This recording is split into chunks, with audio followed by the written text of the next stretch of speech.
ప్రియమైన story lovers అందరికీ hi. So, నా పేరు రాఘవేంద్ర. ఈరోజు మీ ముందుకు కొత్త కథతో మీ ముందుకొచ్చాను. ఇంతకుముందు 'విష్ణు లవ్స్ రోహిణి' అనే స్టోరీని part 1, part 2, part 3, part 4, part 5 వరకు అప్లోడ్ చేశాను. దానికి మంచి ఆదరణ లభించింది. సో, అందరికీ కృతజ్ఞతలు తెలియజేసుకుంటున్నాను. సో, కొన్ని కారణాల వల్ల దానిని జస్ట్ కొద్ది రోజులు పోస్ట్ పోన్ చేశాను. నెక్స్ట్ పార్ట్ 6 అండ్ పార్ట్ 7లో ఆ స్టోరీని కంప్లీట్ చేస్తాను. కొంచెం మీకు కొత్తగా ఉండడం కోసం ఈ వేరొక లవ్ స్టోరీని మీ ముందుకు తీసుకొచ్చాను. ఈ కథ పేరు వైష్ణవి ఈజ్ మిస్సింగ్. ఇది pure love and sentimental story. ఇందులో హర్రర్ ఏమాత్రము లేదు, ఓన్లీ లవ్ స్టోరీ అనే చెప్పుకోవచ్చు. సరేనండి. ఇప్పుడు కథలోకి వెళ్దాం. రమణ అనే వ్యక్తి నిరుపేద కుటుంబంలో పుట్టుంటాడు. అసలు వాళ్ళ తల్లిదండ్రులు కేవలం రెక్కాడితే కానీ డొక్కాడదంటారు చూసారా, అలాంటి పరిస్థితి. వాళ్ళు కూలి పని చేసుకొని ఆ ఇళ్లలో వేరే వాళ్ళ ఇంట్లో పని చేసుకొని బతుకుతూ ఉండేవారు, కాలం సాగించేవాళ్ళు. అలాంటి వ్యక్తులకి ఇతను రమణ అనేవాడు ఒక మామూలుగా కొడుకు. అతని అన్న కూడా ఉంటాడు. అయితే రమణ వాళ్ళ అన్నకు చదువు అవ్వదు. అయితే ఇతను రమణ అనే వ్యక్తి మాత్రం కష్టపడి స్టెప్ బై స్టెప్ చదువునంతా పూర్తి చేసుకొని ఉన్నత విద్యలు కూడా చదువుకుంటాడు. తల్లిదండ్రులు అతన్ని చూసి సంతోషపడతారు. అయితే అతని చదువు అయిపోయిన వెంటనే రమణ ముందున్న ఆశయం ఒక్కటే, ఇన్ని రోజులు నన్ను ఎలాగైతే మా తల్లిదండ్రులు కష్టపడి చదివించారు, నన్ను ఎంత జాగ్రత్తగా పెంచారో, నేను కూడా మంచి ఉద్యోగంలో జాయిన్ అయిపోయి వాళ్ళను ఈ చివరి టైంలో కష్టం తెలియకుండా చూసుకోవాలి. దానికి ఎలాగైనా కానీ నేను మంచి జాబ్ను చూసుకొని ఆ పనిని చేయగలగాలి అనే మంచి ఉద్దేశంతో తపనతో ఉంటాడు రమణ. ఈ క్రమంలోనే చదువైతే ఎప్పుడు అయిపోతుందో ఇమ్మీడియట్గా జాబ్ కోసం ప్రయత్నం చేస్తూ ఉంటాడు. అయితే కొన్ని ఇంటర్వ్యూలు అటెండ్ అయిన తర్వాత అతనికి అతని అదృష్టవశాత్తు పక్క రాష్ట్రంలో 300-400 కిలోమీటర్ల డిస్టెన్స్లో ఒక మంచి కంపెనీలో అతనికి జాబ్ దొరుకుతుంది. కంపెనీ పెద్దది, మంచి జాబు. ఆ జాబ్ చేస్తే తర్వాత అతను ఇంకా మంచి ఉద్యోగాలు పొందే అవకాశం ఉంది. శాలరీ, జీతం కూడా మంచి జీతం అయి ఉండటం వల్ల వేరే ఆలోచన లేకుండా ఎలాగైతేనేమి నాకు నా తల్లిదండ్రులకు నా అన్న రుద్ర అండగా ఉంటాడు. కేవలం నేను అక్కడికి వెళ్ళి వాళ్ళకు డబ్బులు పంపించడం వల్ల వాళ్ళు సుఖంగా బతుకుతారు అనే ఉద్దేశంతో అతను ఎలాగైనా కానీ జాబ్లో జాయిన్ అవ్వాలని చెప్పి అనుకుంటాడు. వేరే థాట్ ఏది ఉండదు. నా అన్నకు, తల్లిదండ్రులకు అందరికీ నచ్చచెప్పి నాకేం పర్వాలేదు, నేను చదువుకున్నాను, ఎక్కడికైనా వెళ్ళి బతకగలను, మీరు నా గురించి ఏమాత్రం భయపడవద్దు, నన్ను దయచేసి వెళ్ళనియండి అని వాళ్ళకు నచ్చచెప్పి ఇంటి దగ్గర నుంచి రాత్రి బయలుదేరుతాడు. అయితే రోడ్డు మీద బస్సులో వెళ్తూ ఉంటాడు. వెళ్తున్నంత దూరం కొంచెం అతనికి మనసులో భయంగా ఉంటుంది. ఎందుకంటే ఎప్పుడు నేను ఊరు వదిలి కూడా బయటికి రాలేదు, ఇప్పుడు ఒక స్టేట్ దాటి వేరే స్టేట్కి వెళ్ళాల్సి వస్తుంది, అక్కడ పరిస్థితులు ఎలా ఉంటాయో అని అనుకుంటాడు. కానీ ఆ రాష్ట్రంలో ఉండే భాష ఇతను మాట్లాడగలడు కాబట్టి లాంగ్వేజ్ ఏ ప్రాబ్లం ఉండదు. ఆఫీస్లో ఇంగ్లీష్లో హ్యాపీగా మాట్లాడుకోవచ్చు అని కొంచెం ధైర్యంగా అక్కడికి వెళ్ళిపోతాడు. అయితే బస్టాండ్లో దిగిన తర్వాత అతని దగ్గర ఇంటి దగ్గర నుంచి కొంత అమౌంట్ను మాత్రమే తెచ్చుకొని ఉంటాడు. తల్లిదండ్రులు ఎక్కువ అమౌంట్ ఇవ్వమని అడగడు, ఎందుకంటే వాళ్ళని ఇబ్బంది పెట్టడానికి అతనికి ఇష్టం ఉండదు. కాబట్టి ఆ కొద్ది డబ్బుతోనే ఈ జాబ్లో జాయిన్ అయ్యి శాలరీ వచ్చేంత వరకు చిన్న కాలం దొబ్బితే, శాలరీ వచ్చిన తర్వాత ఎంతో కొంత అతని ఖర్చులకు సేవింగ్స్ పెట్టుకొని చిన్నగా కాలం దొబ్బుతూ ఉండాలని చెప్పి ఆలోచిస్తూ ఉంటాడు. అయితే అక్కడికి వెళ్ళిన తర్వాత ఆ హోటల్కి వెళ్తే మళ్ళీ డబ్బులు ఇవ్వాల్సి వస్తుందని చెప్పి అక్కడే బస్టాండ్లో మొహం కడుక్కొని ఫ్రెష్ అప్ అయిపోయి డైరెక్ట్గా ఆ లగేజ్తో ఆఫీస్కి వెళ్ళిపోతాడు. ఆఫీస్కి వెళ్ళిన తర్వాత అక్కడ ఉన్న మేనేజర్ని వెయిట్ చేసి, మేనేజర్ వచ్చేంత వరకు మేనేజర్ని కలిసి, సార్ నేను ఇట్లా కొత్తగా జాయిన్ అవ్వడానికి వచ్చాను అని చెప్తాడు. అయితే ఆ మేనేజరు సరే బాబు, ఈరోజు అపాయింట్మెంట్ లెటర్ తీసుకో, రేపటి నుంచి నీకు పని ప్రారంభం అవుతుంది అంటాడు. వెంటనే ఈ రమణ ఉండి, సార్ చిన్న విన్నపము, నేను వేరే ఊరు నుంచి ఇక్కడికి వచ్చాను, ఇక్కడ నేను కొంచెం రూమ్ చూసుకోవాలి, మధ్యాహ్నం నేను వెళ్ళి రూమ్ చూసుకోవచ్చా, కొంచెం నాకు పర్మిషన్ ఇవ్వండి అని అడుగుతాడు. అయితే మేనేజర్ ఉండి దానికేంటి బాబు నువ్వు వెంటనే వెళ్ళిపో, సైన్ చేసేసి రిజిస్టర్లో వెళ్ళి నీ పని చూసుకో, సో రేపు నీకు వర్క్ అసైన్ చేస్తారు అని చెప్తాడు. సరేనని చెప్పి అతనికి థ్యాంక్స్ చెప్పి అక్కడి నుంచి బయలుదేరతాడు. సో బయలుదేరి వెళుతూ ఉండగా అతనికి కొంచెం కడుపులో తేడా అనిపిస్తుంది. ఎందుకంటే కొత్త ప్రదేశము, అతను ఉదయాన్నే చేసిన టిఫిన్ కూడా అంతగా అతనికి నచ్చి ఉండదు. వీటన్ని కారణాల వల్ల కొంచెం అతనికి తేడాగా అనిపించడం వల్ల వాష్రూమ్ ఎక్కడ ఉందని వెతుకుతూ ఉంటాడు. ఈలోపు వాచ్మెన్ అడగ్గా అక్కడ ఎదురుగా ఉంది చూడయ్యా, అదే ఆ రైట్ సైడ్ వెళ్తే కనిపిస్తుంది అంటాడు. అయితే అక్కడికి వెళ్ళి నిలబడితే అక్కడ బోర్డు పెట్టి ఉండదు లేడీస్ జెంట్స్ అని, లేడీసే వెళ్తూ ఉంటారు. అయితే ఇతనికి అనుమానం వస్తుంది, ఇది లేడీస్ లాగా ఉంది, మనం వెళ్తే మరలా ప్రాబ్లం అవుతుందేమో, మన బిహేవియరే బాగలేదని జాబ్ కూడా పోయే ప్రమాదం ఉందని చెప్పి అక్కడ నిలబడి చూస్తూ ఉంటాడు. అయితే ఎవరన్నా జెంట్స్ కూడా వెళ్తారేమో అని చెప్పి చూస్తూ ఉంటాడు. అయితే ఎవరూ రారు. మరలా ఒకసారి వాచ్మెన్ని వెళ్ళి అడుగుతాడు. అడిగితే సార్ అదే ఆ ఎదురుగా రైట్ సైడ్ ఉన్నదే, అందులో అదేనండి అని చెప్పి కొంచెం కోపంగా అనటం వల్ల మళ్ళీ అక్కడికి వచ్చి నిలబడి చూస్తుంటాడు. ఇంతలో అటుగా వెళ్తున్న ఒక అమ్మాయి ఇతన్ని రమణాన్ని చూసి ఒక్క నిమిషం ఆగి, హాయ్ మీరు ఎవరండి, మిమ్మల్ని కొత్తగా చూస్తున్నాను, ఇంతకుముందు ఎప్పుడూ చూడలేదు అంటాడు. అంటే మేడం నేను ఇట్లా కొత్తగా జాబ్ చేయడానికి వచ్చాను అని చెప్తాడు. ఆహా సరే అండి ఓకే అని చెప్పి ఆమె కొంచెం ముందుకు వెళ్ళిపోతుంది. వెళ్ళి మరలా వెనక్కి వచ్చినప్పుడు అక్కడే నిలబడి అతను అటు చూస్తూ ఉంటాడు. ఆమెకు డౌట్ వచ్చి ఏంటండి ఇక్కడే ఉన్నారు, ఏమైనా కొంచెం హెల్ప్ చేయగలరా అని అడుగుతాడు. అడిగితే ఏం లేదు మేడం, నేను వాష్రూమ్కి వెళ్ళాలి, ఇక్కడ నాకు అర్థం కావట్లేదు ఎక్కడంటే, సార్ ఆ ఎదురుగుండేదే వాష్రూమ్ అంటుంది. లేదండి అది లేడీస్ది జెంట్స్ది కాదు కదా అంటాడు. లేదండి అని చెప్పి ఆమె అతన్ని చెయ్యి పట్టుకొని ముందుకు తీసుకెళ్ళి కొంచెం లోపలికి తీసుకెళ్తుంది. అప్పుడు left side right side boards ఉంటాయి లేడీస్ జెంట్స్ అని. చూడండి ఇది జెంట్స్ది ఇది లేడీస్ది అని చెప్పి చెప్పగల. ఓకే మేడం థ్యాంక్ యూ, నేను మా విలేజ్లో ఇలాంటి ఎప్పుడూ చూడలేదు, నాకు దీని గురించి అంత ఐడియా లేదు, వాళ్ళకి సపరేట్గా ఉండేవి, కాబట్టి నేను ఇంతసేపు వెయిట్ చేశాను, థ్యాంక్ యూ అని చెప్పి అతను వెళ్ళిపోయి తర్వాత బయటికి వెళ్ళి ఆ సమీపంలో ఉన్న వ్యక్తుల్ని అడుగుతూ ఉంటాడు. ఇక్కడ ఏదైనా రూమ్ తీసుకోవడానికి ఎక్కడ వీలవుతుంది, ఎక్కడ మనకు తక్కువలో వస్తుంది అని చెప్పి ఫ్రెండ్స్ని అక్కడ ఉన్న వాళ్ళని అడుగుతూ ఉంటాడు. అయితే వాళ్ళు కొంతమంది ఇచ్చిన సలహా మేరకు ఆ కొద్ది దూరంలో ఒక 4-5 కిలోమీటర్ల దూరంలో ఉన్న ఎక్కువగా కూలి పని చేసుకునే ఉండే మురికివాడలాగా ఉండే ఏరియాలో రూమ్ రెంట్ చాలా తక్కువగా మీకు రూమ్ దొరుకుతుందని సలహా ఇవ్వడంతో ఆలోచించకుండా ఎలాగైతేనేమి తన దగ్గర ఉన్న డబ్బులను తొందరగా ఖర్చు పెట్టడం ఎందుకు, తక్కువలో వచ్చే రూమ్ తీసుకొని ప్రస్తుతానికి 1 నెల రోజులు జరిగితే ఆ తర్వాత ఎలాగైనా శాలరీ వస్తుంది, మంచి రూమ్ తీసుకుందాము అనే ఆలోచనతో ఆలోచించకుండా అక్కడికి వెళ్ళిపోయి అక్కడ ఉన్న రూమ్ ఓనర్ని కలిసి అతనికి అడ్వాన్స్ ఇచ్చి నేను ఈరోజే వెళ్ళిపోతున్నా అని చెప్పి ఆ రూమ్లోకి వెళ్ళిపోతాడు. వెళ్ళిపోయి ఆడ బ్యాగ్ అక్కడ పెట్టేసి, అమ్మయ్య నేను ఈ నెలాఖరి వరకు ఏ విధంగా రొటేషన్ చేయాలని అర్థం కావట్లేదు, చాలా తక్కువలో రూమ్ దొరికింది, చిన్నగా ఈ నెలాఖరి వచ్చేంత వరకు మనం చేస్తే తర్వాత హ్యాపీగా మంచి రూమ్ తీసుకోవచ్చు అని రిలాక్స్ అయ్యి అక్కడ ప్రశాంతంగా పడుకుంటాడు. ఎందుకంటే ఒక వ్యక్తి వేరే ఊరికి వెళ్ళినప్పుడు ఫస్ట్ ఆఫ్ ఆల్ అతనికి కావాల్సింది మంచి రూమ్. రూమ్ దొరికినప్పుడు మిగతా అన్ని హ్యాపీగా చేసుకోవచ్చు అని అతనికి అర్థమవుతుంది. అయితే మరుసటి రోజు ఉదయాన్నే లేచి ఆఫీస్కు బయలుదేరి వెళ్తాడు.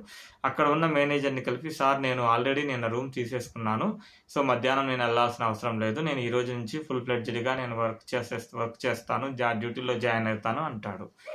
అయితే దానికి మేనేజరు, అయ్యా ఒక పని చేయండి బాబు, మీరు ఆ ఎదురు రూములో మీ హెడ్ మేడం ఉంటారు, అక్కడికి వెళ్ళి ఆమెను కలవండి, ఆమె మీకు వర్క్ అసైన్ చేస్తారు, ఇక ఏదైనా ఉన్నా ఆమెనే అడగండి, నా దగ్గరికి రావాల్సిన అవసరం లేదు, ఏదైనా ఉన్నా ఆమె నన్ను అప్రోచ్ అవుతుంది, ఏదైనా మీకు ఎమర్జెన్సీ ఏదన్నా ఉంటే కనుక నా దగ్గరికి వచ్చి అడగండి అంటాడు.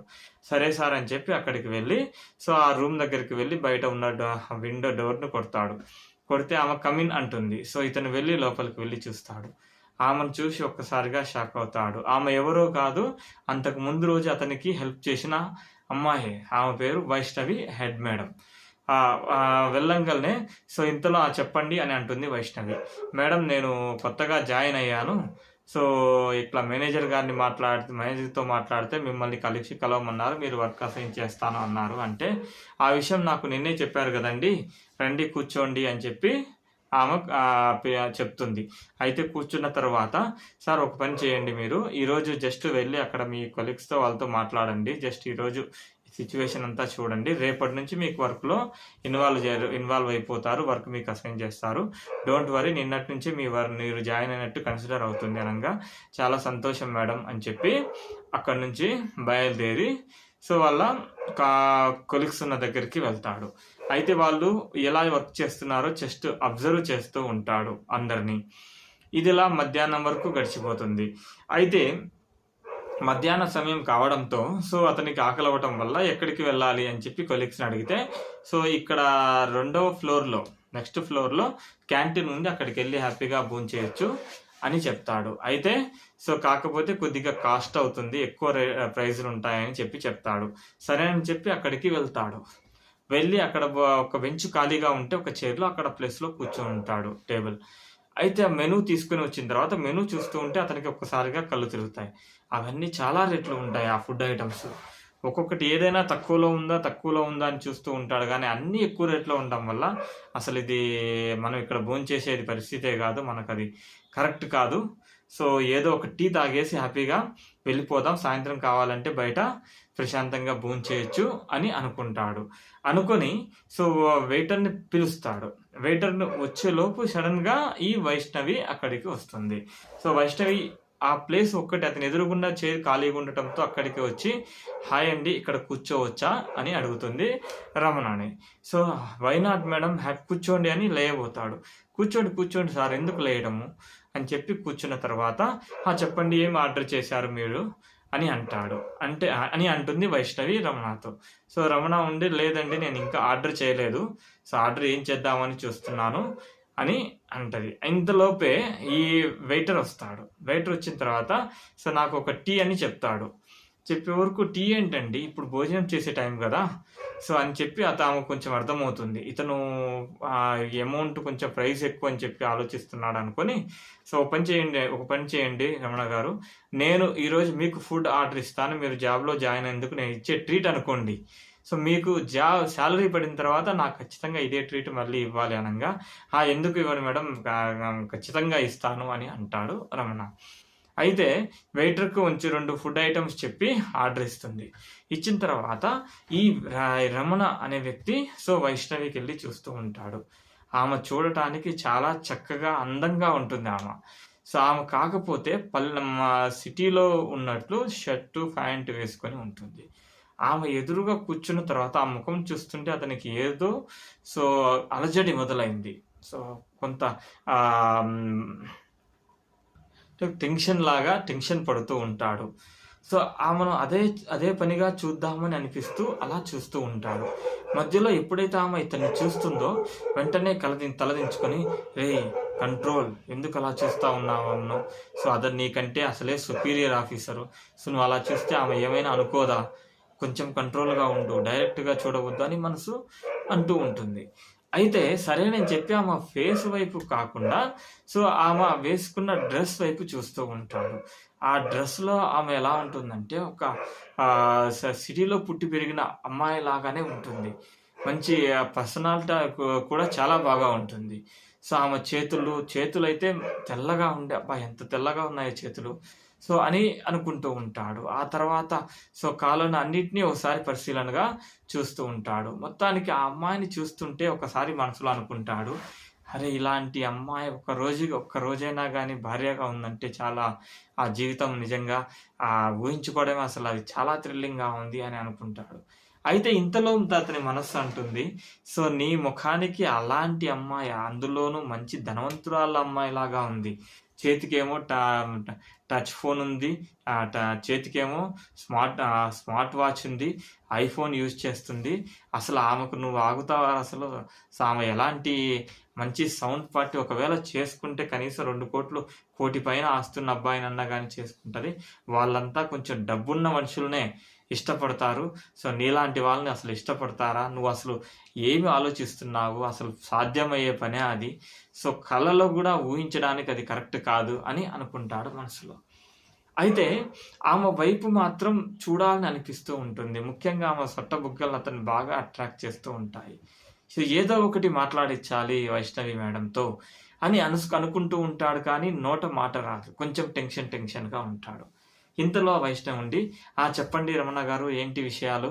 సో ఎక్కడి నుంచి వచ్చారు మీరు? అని అలా మాట్లాడడం మొదలుపెడుతుంది. మేడం నేను పక్కా రాష్ట్రం నుంచి వచ్చాను. సో కొంచెం ఒక 4, 5 3 గంటలు 300 గంటలు 300 కిలోమీటర్ల జర్నీ చేసి వచ్చాను నేను. రాత్రి ఎక్కితే తెల్లారుజామునకి వెళ్ళిపోతానులెండి. అంత డిస్టెన్స్ ఏమి కాదంటే, ఓకే. ఇంతకు మీరు మీ పేరెంట్స్ ఏం చేస్తారు అని అడిగితే, సో వాళ్ళు రైతండి మా ఫాదరు. మా అమ్మ ఏదో చిన్న చిన్న పనులు చేసుకుంటూ ఉంటుంది అని చెప్తాడు. అని చెబుతూ ఆమెతో మాట్లాడుతూ ఉండాలనిపిస్తూ ఉంటుంది అతనికి. అయితే ఆమె కొద్దిసేపు మాట్లాడిన తర్వాత సో వెంటనే ఆమెకొక కాలొస్తుంది.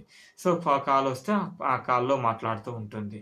ఆ కాల్‌లో మాట్లాడుతున్నప్పుడు మాత్రం ఖచ్చితంగా ఆమెను ఎలాగోలా చూద్దామని అతను ఆత్రపడుతూ ఉంటాడు. ఆమె అయితే అంతగా ఇతన్ని అబ్జర్వ్ చేయదు. ఆ ఫోన్‌లో మాట్లాడుతూ అక్కడ కాన్సంట్రేట్ చేస్తుంది. సో ఇలా ఒక 5 నిమిషాలు అయిపోగా సో అతను వెయిటర్ తీసుకొచ్చి ఆ ఫుడ్‌ను వాళ్ళ ఎదురుగా పెడతాడు. సో వెంటనే ఆమె ఉండి నేను మళ్ళీ ఫోన్ చేస్తానని చెప్పి ఇద్దరు సో తిన్న తర్వాత సో ఆమె బిల్ పే చేసి సో వీళ్ళిద్దరూ బయటికి ఆఫీస్‌లోకి వస్తారు. అయితే ఆ మేడంతో పాటు లోపలికి వచ్చిన సో ఈ రమణ చాలా సంతోషపడుతూ ఉంటాడు. ఎందుకంటే మేడంకి నేనంటే కొంచెం ఎందుకంత జాలో, ఇంట్రెస్టో నాకేం అర్థం కాలేదు. సో నాకు ఫుడ్ ఆమె పెట్టించింది. సో అని చెప్పి ఆలోచిస్తూ అదే విషయాన్ని సో చెప్పబోతాడు అక్కడున్న వేరే కలీగ్‌కి. అతనుండి సో అంత మురిసిపోమాకు. సో మేడం ఫస్ట్‌లో అలానే ఉంటారు. ఆమె ఏదన్నా చిన్న హెల్పింగ్ నేచర్ అయితే ఉంది. కానీ వర్క్ కాడ మాత్రం చాలా సీరియసు. సో ఏమాత్రం వర్క్ నెగ్లెక్ట్ చేసినా ఆమె ఊరుకోదు. సీరియస్‌గా మాట్లాడుతుంది. సో పదే పదే అలా చేస్తే ఆమె జాబ్‌లో నుంచి తీసేసే అవకాశాలు చాలా ఉన్నాయి. అలా చాలా మందిని చేసిందనే వరకు ఒక్కసారిగా కొంచెం టెన్షన్ పడతాడు. సో అయితేనేంలే మనమైతే వర్క్ సరిగ్గా చేయనప్పుడు కదా మనం బాధపడేది. మనకేం బాధ, నేను సిన్సియర్‌గా హార్డ్ వర్క్ చేస్తాను అని చెప్పి మనసులో అనుకుంటాడు. అయితే అలా కొలీగ్‌తో మాట్లాడుతూ అతనికి కొంచెం హెల్ప్ చేస్తూ ఉంటాడు. సో ఇలా 3 గంటలు మధ్యాహ్నం సాయంత్రం 3:30, 4 గంటలవుతుంది. సో ఆ టైంలో ఈ వైష్ణవి మళ్ళీ అలా వచ్చినప్పుడు సో టీ తాగుతూ బిస్కెట్ ప్యాకెట్ తీసుకొని అలా ముందుకు వస్తూ ఉంటుంది. వర్క్ ఎలా చేస్తుంటారో చూద్దామని చెప్పి. అయితే ఈ రమణ దగ్గరికి రాంగాల్నే సో చూసి సో ఈ టీ ఇవ్వలేదా నీకని అడుగుతుంది. లేదు మేడం ఇవ్వలేదు అంటే అక్కడున్న వేరే ఆమెను పిలిచి సో అతన్ని వెయిటర్‌ని ఆఫీస్ బాయ్‌ని పిలిచి ఇతనికి టీ ఇవ్వండి అని చెప్పి ఆమె దగ్గర ఉన్న 2 బిస్కెట్లు అతనికిచ్చి పర్లేదు తీసుకోండి అని చెప్పి అక్కడి నుంచి వెళ్ళిపోతుంది. ఇది చూసిన రమణకు ఇంకొంచెం ఆమె మీద కొంచెం ఇంట్రెస్ట్ పెరుగుతుంది. అరే! ఎందుకు మేడం ఇంత కేర్ తీసుకుంటుందే అన్నట్టు అనుకుంటాడు. ఇలా ఆ రోజు వర్క్ అయిపోతుంది. సాయంత్రాన్నే సో వెంటనే ఇంటికి వెళ్ళిపోతాడు. సో వెళ్ళే దారిలో సో మధ్యాహ్నం బాగా తిన్నాడు కాబట్టి ఫ్రూట్స్ తీసుకొని అక్కడికి వెళ్తాడు. ఎలా సో రోజు మార్చి రోజు అతను నైట్ పూట భోజనం చేద్దాం, మిగతా రోజుల్లో ఫ్రూట్స్ తిందాము. సో ఎందుకంటే కొంచెం మనీకి ఇబ్బంది రాకూడదని చెప్పి అతని ప్లాన్ అన్నమాట. సో ఇదిలా ఉండగా అలా 2, 3 రోజుల తరువాత అక్కడ ఉన్న సీనియర్ ఎంప్లాయ్ ఒకరు ఈమెకొచ్చి కంప్లెయింట్ చేస్తాడు. మేడం ఈ కొత్తగా వచ్చిన రమణ అనే వ్యక్తి కొంచెం వర్క్ సరిగ్గా చేయట్లేదు. సో ఎప్పుడు నిద్రపోతూ ఉంటాడు, నిద్ర ముఖం పెట్టి ఉంటాడు. సో కొంచెం ఇబ్బంది పెడుతున్నాడు మేడం అని కంప్లెయింట్ చేస్తాడు. దానికి వైష్ణవ్ ఉండి సార్ మీరు భలే వాళ్ళు, అతను ఈ మధ్యనే కొత్తగా వచ్చాడు, వర్క్ నేర్చుకొనియండి, కొంచెం నిదానంగా చెప్పండి. ఒకసారి వర్క్ నేర్చుకున్న తరువాత అతను ఏదైనా తప్పు ఉంటే మనం అతనితో మాట్లాడవచ్చు అని చెప్పి అతనికి సర్ది చెప్తుంది. అయితే మరుసటి రోజు ఏదో చిన్న పొరపాటు రావడం వల్ల మొత్తం అందరి వర్క్ అంతా ఆగిపోతుంది. వైష్ణవి కోపంగా అతన్ని పిలిచి ఏంటి నువ్వు ఏం చేస్తున్నావు, నువ్వు దగ్గరుండి చూసుకోవాలి కదా అన్ని, నీకు పని అప్పగించినప్పుడు అని కోపంగా మాట్లాడుతుంది. సో అసలు ముందు ఎక్కడ ప్రాబ్లం వచ్చిందో కనుక్కో అని అనగా అతను కొంచెం ట్రేస్ అవుట్ చేసి మేడం ఆ రమణ వల్ల ప్రాబ్లం వచ్చింది, అతను వర్క్ను ఒకటి చేయపోయి ఇంకొకటి చేశాడు అని చెప్తాడు. అనే వరకు ఆమెకు కూడా కోపం వస్తుంది. సో ఏంది ఇతను మరి ఇంత నెగ్లిజెన్స్గా ఉంటే ఎలాగా, వర్క్ నేర్చుకోవాలి కదా అని చెప్పి అతనికి నేను చెప్పానని చెప్పి కొంచెం నచ్చ చెప్పు అని చెప్పి వెళ్తుంది. అయితే మరుసటి రోజు ఆ తర్వాత కూడా ఇలా వరుసగా 3 రోజులు కంప్లెయింట్లు రావడంతో బాగా కోపానికి గురైన ఈ వైష్ణవి ఒకరోజు అతన్ని పిలిపించి చేంబర్‌కి పిలిపించి, "సో, రమణ గారు, మీ మీద కంప్లెయింట్లు బాగా వస్తున్నాయి. మీరు వర్క్‌లో కొంచెం నెగ్లిజెన్స్ చూపిస్తున్నారు. ఎక్కువగా రాత్రులు నిద్రపోండి ప్రశాంతంగా. వర్క్‌లో మాత్రం పర్ఫెక్ట్‌గా చేయండి. సో, అంతేగాని ఇలా నెగ్లిజెన్స్‌గా ఉంటే మాత్రం ఇబ్బంది పడతారు. మళ్ళీ ఒకసారి చెప్తున్నాను, జాగ్రత్తగా వినండి. వర్క్ సీరియస్‌గా చేయండి" అని చెప్పి ఇండైరెక్ట్‌గా వార్నింగ్ ఇచ్చి పంపిస్తుంది. అయితే అలా మాట్లాడే వరకు అతను ఒక్కసారిగా కొంచెం ఫీల్ అయితాడు. అరే! ఈ మేడం నిజంగా ఆ కలీగ్ అన్నది కరెక్టేనే. ఈమె మంచిగా ఉంటే బాగానే ఉంటది. వర్క్ కాడికి వచ్చే వరకు కొంచెం సీరియస్‌గానే ఉంటుందే. కొంపదీసి నాకేమన్నా జాబ్‌కేమన్నా ప్రాబ్లమ్ అయితదా అని టెన్షన్ పడుతూ ఆ రోజు వెళ్ళిపోతాడు. అయితే ఆ మరుసటి రోజు ఈ వైష్ణవి వీళ్ళ ఫ్రెండ్ బర్త్‌డే కోసం అతన్ని కలవడానికని చెప్పి బయటికి వెళ్ళిపోతుంది.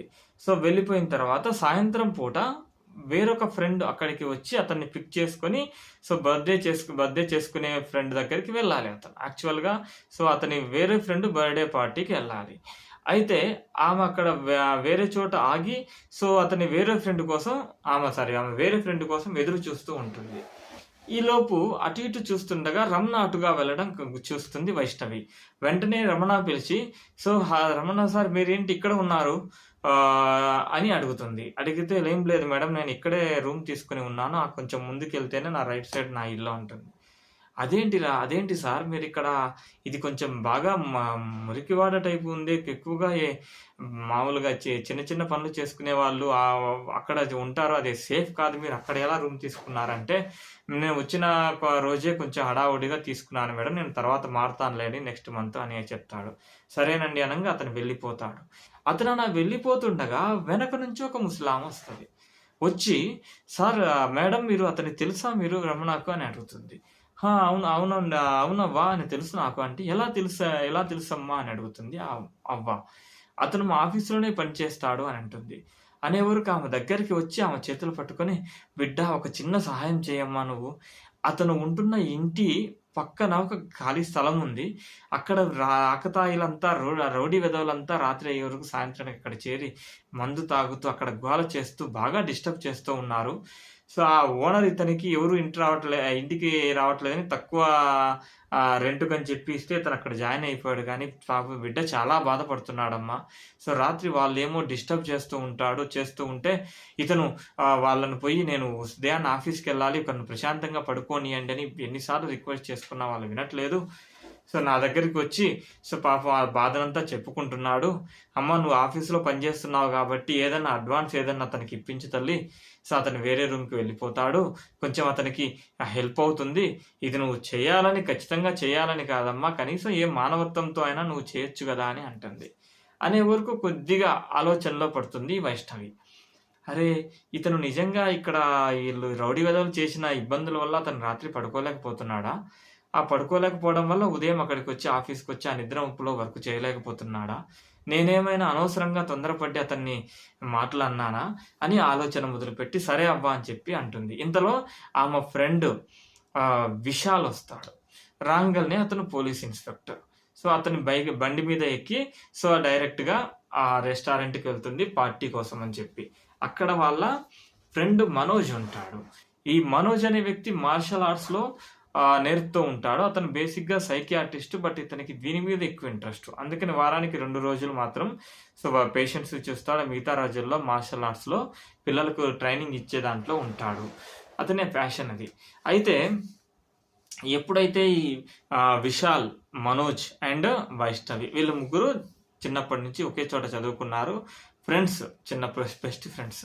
అయితే వీళ్ళు ముగ్గురు ఎప్పుడైతే వెళ్ళారో ఆల్రెడీ మనోజ్ అక్కడ హోటల్‌లో అన్నీ అరేంజ్ చేసి ఉంటాడు కాబట్టి కేక్ కట్ చేసి వీళ్ళకి ఇద్దరికి నేను ఇప్పుడే వస్తానని చెప్పి మనోజ్ బయటికి వెళ్ళి కొద్దిగా ఆల్కహాల్ తీసుకొని మళ్ళీ అక్కడికి వచ్చేస్తాడు. ఈలోపు వాళ్ళు ఆర్డర్ చేసిన ఫుడ్ కూడా వచ్చేస్తుంది. ఎప్పుడైతే ఈ ఫుడ్ వస్తుందో వీళ్ళు బాగా ఆకలితో ఉంటాడు ఈ మనోజ్ అండ్ విశాల్. వీళ్ళు ఫుడ్ తినడం స్టార్ట్ చేస్తారు. అయితే వైష్ణవి మాత్రం ఈ రమణ వ్యక్తి గురించి ఆలోచిస్తూ ఉంటుంది.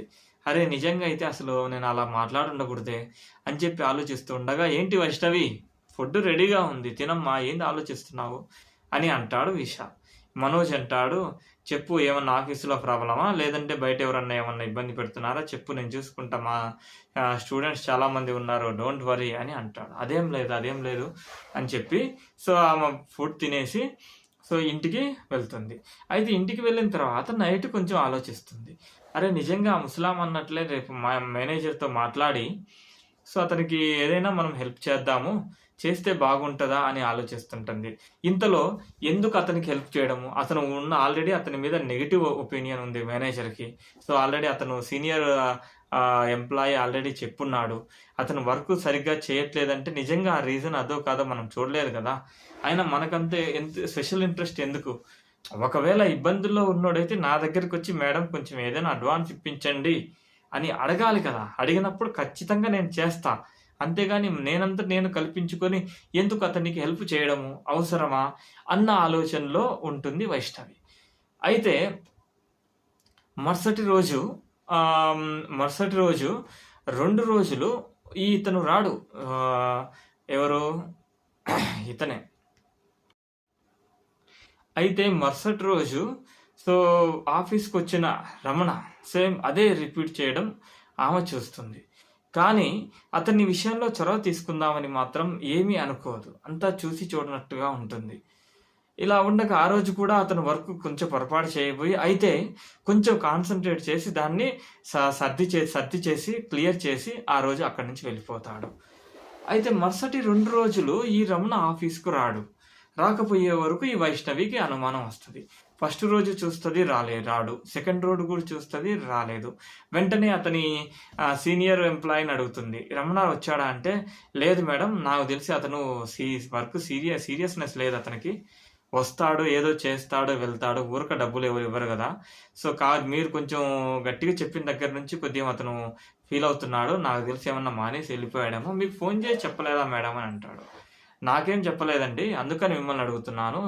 మేనేజర్‌కేమన్నా చెప్పాడేమో అని అనుకోని ఆ రోజు అలానే వదిలేస్తుంది. మరుసటి రోజు కూడా రాకపోయే వరకు మేనేజర్‌ని వెళ్లి అడుగుతది. మేనేజర్ సార్ ఏమన్నా రమణ ఏమన్నా మీకు ఫోన్ చేసాడా? 2 రోజుల నుంచి ఆఫీస్‌కి రావట్లేదు అంటే, ఏమో అమ్మ నాకేం చేయలేదు. అతను రాకపోతే ఎందుకు వదిలేసేయండి. అతనంత సీరియస్‌గా ఏం వర్క్ చేయట్లేదంట కదా! సీనియర్ ఎంప్లాయీ అన్నాడు" అనే వరకు సో, అతను చెప్పిందంతా కరెక్టేనా సార్? కొంచెం అతనికి ఏదన్నా ఇబ్బందులున్నాయేమో మనకు తెలీదు కదా! అంటే అతని మేనేజర్ ఉండి, "అమ్మా ఇబ్బందులు లేనిది ఎవరికి? ఏ ఇబ్బందులున్నాయని ఆఫీస్ బయటే ఆఫీస్‌లోకొచ్చిన తర్వాత సీరియస్‌గా వర్క్ చేయాలి. అంతకేదన్నా ఉన్నా మనల్ని అడగాలి కదా! అడిగితే మనం ఏదో ఒకటి అతనికి సహాయం చేయగలము" అన్న మాట విని ఆమె అక్కడి నుంచి వెళ్ళిపోతుంది.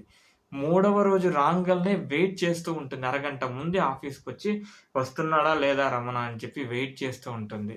సో, అతను ఆఫీస్ టైమ్ అయినా గాని రాడు. 1 అవర్ అయినా గాని రాడు. ఇంకా ఆమెకు అనుమానం బలపడుతుంది. ఏదో జరిగింది.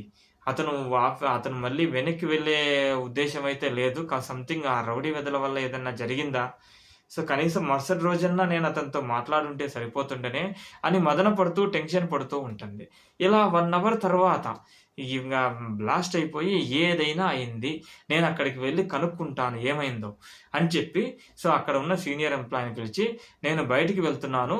కొంచెం జాగ్రత్తగా ఈరోజు వర్క్ చూసుకో. జాగ్రత్తగా వర్క్ చేపిచ్చు" అని చెప్పంగాల్నే, "ఆ! మేడం హ్యాపీగా వెళ్ళిరండి. నేను చూసుకుంటాను. ఏమి ఇబ్బంది రాదు" అని చెప్పి అతను చెప్పగానే బయటికి వచ్చేసి వాళ్ళ ఫ్రెండ్ మనోజ్‌కి ఫోన్ చేస్తుంది పోలీస్ ఆఫీసర్‌కి. సో, ఏమైందని చెప్పి ఒక 5 మినిట్స్‌లో అతను పోలీస్ ఆఫీసర్ ఈమె దగ్గరికి వస్తాడు. "చిన్న పనుంది. నాకు కొంచెం నీ సహాయం కావాలి" అని చెప్పి అతని బండెక్కి రమణ ఉన్న ప్రదేశానికి వెళ్తుంది. అక్కడికి వెళ్తుంది కరెక్ట్‌గా ఎక్కడైతే అతన్ని కలిసాడో ఆ స్పాట్‌కి వెళ్తుంది కానీ, అక్కడ ఇల్లు కరెక్ట్‌గా చూడలేదామె. ఆమె ఇంటి దగ్గరికి కూడా వెళ్ళలేదు. దూరం నుంచి చూసింది కాబట్టి 2, 3 సార్లు అలా తిరుగుతుంది గానీ, ఏ ఇంట్లో ఉంటాడో ఐడెంటిఫై చేయలేకపోతుంది. సరే అని చెప్పి మరలా అక్కడికి వచ్చి, తర్వాత ఆమెకు గుర్తొస్తుంది. ఈ విషయం చెప్పిన ముసలామె ఉంది గదా! ఖచ్చితంగా ఆమెనడిగితే ఏదో ఒకటి దొరుకుతుందని చెప్పి అటు ఇటు తిరుగుతూ ఉంటది ఆమెకి. ఎవరి కోసం వెతుకుతున్నావు వైష్ణవి అంటాడు వాళ్ళ ఫ్రెండ్. ఇక్కడ ఒక ముసలామ ఉండాలి. కొంచెం అడుక్కుంటూ ఉంటుంది. అందరిని భిక్షమెత్తుకుంటూ ఉంటుంది. ఆమె కోసం చూస్తున్నాను అంటుంది. అలా అయితే ఆ ఇరుకో చెట్టు కింద ఒక ఆమె పడుకుంది. ఆమెనా వైష్ణవి అనే అంటాడు ఫ్రెండ్ మనోజ్. ఫాస్ట్‌గా ఆమె దగ్గరికి వెళ్ళి సో, ఆమె అలా పడుకొని ఉంటుంది. ఆమెను చిన్నగా లేపితే లేవదనమాట. తర్వాత కొంచెం నీళ్లు తీసుకురా అని చెప్పి, ఆ నీళ్లు మొఖాన కొట్టినప్పుడు లేస్తుంది. లేసి "అవ్వ! అవ్వ! లెయ్యి" అంటుంది. సో, ఆమె కొంచెం లేయంగాల్నే వాటర్ తాగు అని ఇస్తుంది. "అవ్వ! ఆ రమణ అనే వ్యక్తి ఉండాలి కదా! ఏమయ్యాడు" అని అంటుంది. ఆమె అప్పుడే లేచుంటది. వాటర్ తాగి మంచి వాటర్‌తో మొహం కడుక్కొని సో, ఇలా చూస్తుందామెని. చూసి మొన్న లాస్ట్ టైమ్ నువ్వు నన్ను కలిసావు కదా! నువ్వు రమణ వాళ్ళ ఆఫీస్‌లో పనిచేస్తావు నువ్వేనా? అని అంటుంది ఆ ముసలావిడ. అవునవ్వ నేనే. ఎక్కడ ఉన్నాడు రమణ? అని ఆత్రంగా అడుగుతుంది. ఏమైనా అయిందేమో అన్న ఆత్రంతో అడుగుతుంది ఆమె. అనే వరకు ఇంకెక్కడ రమణ బిడ్డ నీకు ఆ రోజు నేను చెప్పాను కదా! సో, పరిస్థితి ఇది అని చెప్పి నువ్వు అతనితో మాట్లాడావా నిజంగా? లేదు నువ్వు మాట్లాడలేదు. నాకు తెలుసు. మాట్లాడి ఉంటే ఆ పరిస్థితి వచ్చేది కాదు. మానవత్వం అనేది ఈ రోజుల్లో కరువైపోయిందమ్మా. సో, నీ చేతిలో పని మేనేజర్‌తో మాట్లాడి ఏదో ఒకటి చిన్న అడ్వాన్స్ ఇప్పించినట్లయితే అతను తిప్పలు పడి అతను చేసుకునేవాడు కదా! నువ్వు అసలు దాని గురించి పట్టించుకునే లేనట్టుంది అనే వరకు ఆమె ఒక్కసారిగా ఈ పక్కన ఉన్న మనోజ్ చెయ్యి పట్టుకొని టెన్షన్ పడుతూ ఉంటుంది. వెంటనే మనోజ్ "అవ్వ సరే జరగలేదు వదిలేయి. ఇప్పుడు ఏం జరిగిందవ్వ? రమణ ఎక్కడ ఉన్నాడు? ఏంటి?" అని వాళ్ళ ఇల్లు చూపించవా అని అడుగుతాడు. అడిగితే "అయ్యా అతను ఇప్పుడు ఎక్కడున్నాడో నాకు తెలీదు" అని అంటుంది. వెంటనే వైష్ణవి "అదేంటవ్వా? ఇక్కడే కదా అతని ఇల్లు.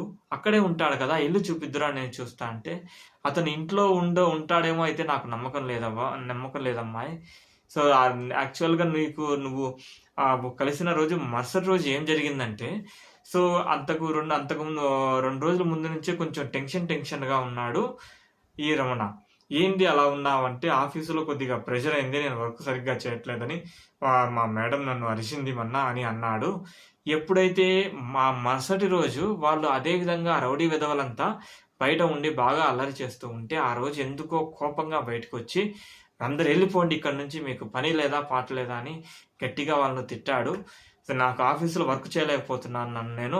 మీ ఇళ్ళ కాడికి పోయి అరుసుకోపోండి అని గట్టిగా అరిచే వరకు మాట పెరిగి వాళ్ళందరూ అతన్ని దాడి చేశారమ్మా. ఎలా కొట్టారంటే అందరూ కలిపి కర్రలతో తల మీద, చేతుల మీద, కాళ్ళ మీద బాగా దాడి చేసి కొట్టారు. ఒక పక్క రక్తం వస్తున్నా గాని ఆగలేదు. ఈ మనుషులందరూ ఉన్నారే చుట్టుపక్కలంతా వేడుక చూస్తున్నారు గాని ఒక్కరు కూడా ఆపలేదమ్మా. ఈ రోజుల్లో కనీసము సో, పక్కన వాళ్ళు చచ్చినా పర్లేదు. మనం బాగున్నామనే టైపు ఉన్నారే గానీ జనాలు. అలా చూస్తూ నాకైతే చాలా బాధనిపిచ్చింది. సో, నాకు ఏడుపొచ్చింది అతన్ని చూసి. అలా చూస్తూ ఉండంగా ఆ మహానుభావుడిలాగా పక్కింటి అతను వచ్చి వాళ్ళందరినీ గట్టిగా అరిచి అక్కడి నుంచి పంపించేశాడు. ఆ తర్వాత అతనికి నుండు నేను కారు పిలిపిస్తానని చెప్పి వాళ్ళ ఫ్రెండ్‌కి ఎవరికో ఫోన్ చేశాడు. ఆ తర్వాత నేను కళ్ళు తిరిగి కింద పడిపోయానమ్మా. సో, ఇప్పుడు సాయంత్రం పూట ఎవరో నన్ను ఇక్కడికి తీసుకొచ్చి పెట్టారు. సో, 2, 3 రోజులైంది నేను ఇక్కడే ఉంటున్నాను. కదలలేకపోతున్నాను. నా పరిస్థితి ఇదమ్మా అని అంటుంది. అయితే మరి అతన్ని ఎవరు తీసుకెళ్లారవ్వా? అతను ఏ హాస్పిటల్‌లో ఉన్నాడో నీకు తెలుసా? అని వైష్ణవి ఆత్రంగా అడుగుతుంది. ఎందుకంటే అప్పటికే ఆమె చాలా బాధపడి ఉంటది.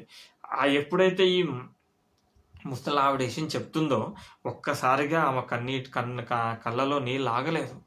అరే! నేను ఎంత పనికిమాలిన దాన్ని. సో, ఎంత క్రూరంగా నేను బిహేవ్ చేశాను. ఆమె అంత చేటుగా ఆమె ఎవరు? నేనెవరు? ఆమె అతనికి ఏ విధమైన సంబంధము లేదు. నేను అతనితో పనిచేసే ఒక ఎంప్లాయిని. ఆ ఎంప్లాయీ గురించి తనతో పాటు చేసే సహోద్యోగి గురించి నేను ఏదైనా మాట్లాడి అది కాకుండా అతనికి ఊరు కొత్త. నేను చేయగలిగితే ఏదైనా చేసేదాన్ని. కానీ ఏమీ చేయలేకుండా కనీసం పట్టినట్టుగా ఉన్నా నేను. సో, నా ఈ పాపం ఊరికే పోదు. సో, ఖచ్చితంగా నేను ఈ పాపానికి ప్రతిఫలం అనుభవిస్తానని చెప్పి సో, మనసులో అనుకుంటూ, ఏడుస్తూ తర్వాత ఎప్పుడైతే ఈమెను ముసలావిడ చెప్తుందో అక్కడ ఉన్న ఇంట్లో అతనే అని చెప్పంగానే సో, వెంటనే ఆ మనోజ్‌ని చెయ్యి పట్టుకొని రా వెళ్దాం అని చెప్పి ఆ ఇంటి దగ్గరికి వెళ్తుంది. వెళ్ళంగాల్నే కాల్ బెల్ కొడుతుంది. వెంటనే ఒక 40-45 సంవత్సరాల వ్యక్తి అక్కడి బయటికి వస్తాడు. "ఎవరండి మీరు? ఎందుకొచ్చారు? ఏం పని అండి?" అని అడుగుతాడు. అడగంగాల్నే సో, వెంటనే వైష్ణవి ఉండి "సార్ నిన్న 2 రోజుల క్రితము రమణ అనే వ్యక్తిని మీరు హాస్పిటల్‌కి తీసుకెళ్లారు గదా! అతను ఎక్కడ ఉన్నాడో కొంచెం చెప్తారా?" అని టెన్షన్‌గా అడుగుతుంది. అసలు అతనికి ఏమైంది? అతను ఏ పరిస్థితుల్లో ఉన్నాడు? మా కండిషన్ క్రిటికల్‌గా ఉందా లేదా అని ఒకమైన టెన్షన్‌తో అడుగుతూ ఉంటుంది. రమణ ఎవరమ్మా? నేను ఎవరిని హాస్పిటల్‌లో తీసుకెళ్ళలేదే అని అంటాడు. సార్ అలా అనవద్దు, కొంచెం గుర్తు తెచ్చుకోండి. 2, 3 రోజుల క్రితం ఈ పక్కన ఏదో రౌడీ బ్యాచ్ అతన్ని కొడుతుంటే మీరే హాస్పిటల్‌కి తీసుకెళ్లారంట కదా! ఆ ఎదురుగున్న ముసలావిడ చెప్పిందనే వరకు, అతనా? అతని పేరు రమణ కాదమ్మా, రాము కదా అని అంటాడు. అదే అండి, అతను ఎక్కడ ఉన్నాడు అంటే, అమ్మ ఆ రౌడీ వెధవలు అతన్ని బాగా కొట్టారు, బాగా దెబ్బలు తగిలాయి.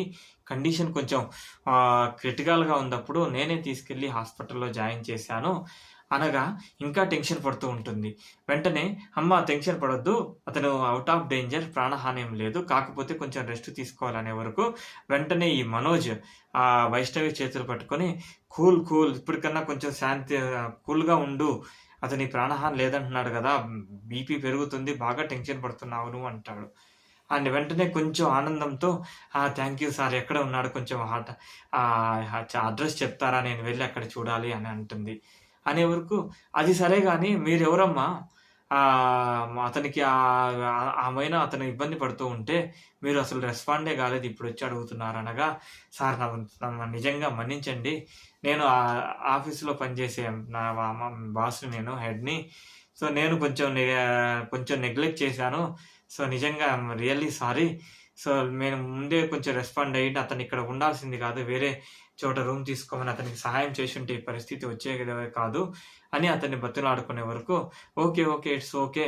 ఉండండి, ఒక 2 మినిట్స్ ఉండండి. నేను కూడా వస్తాను.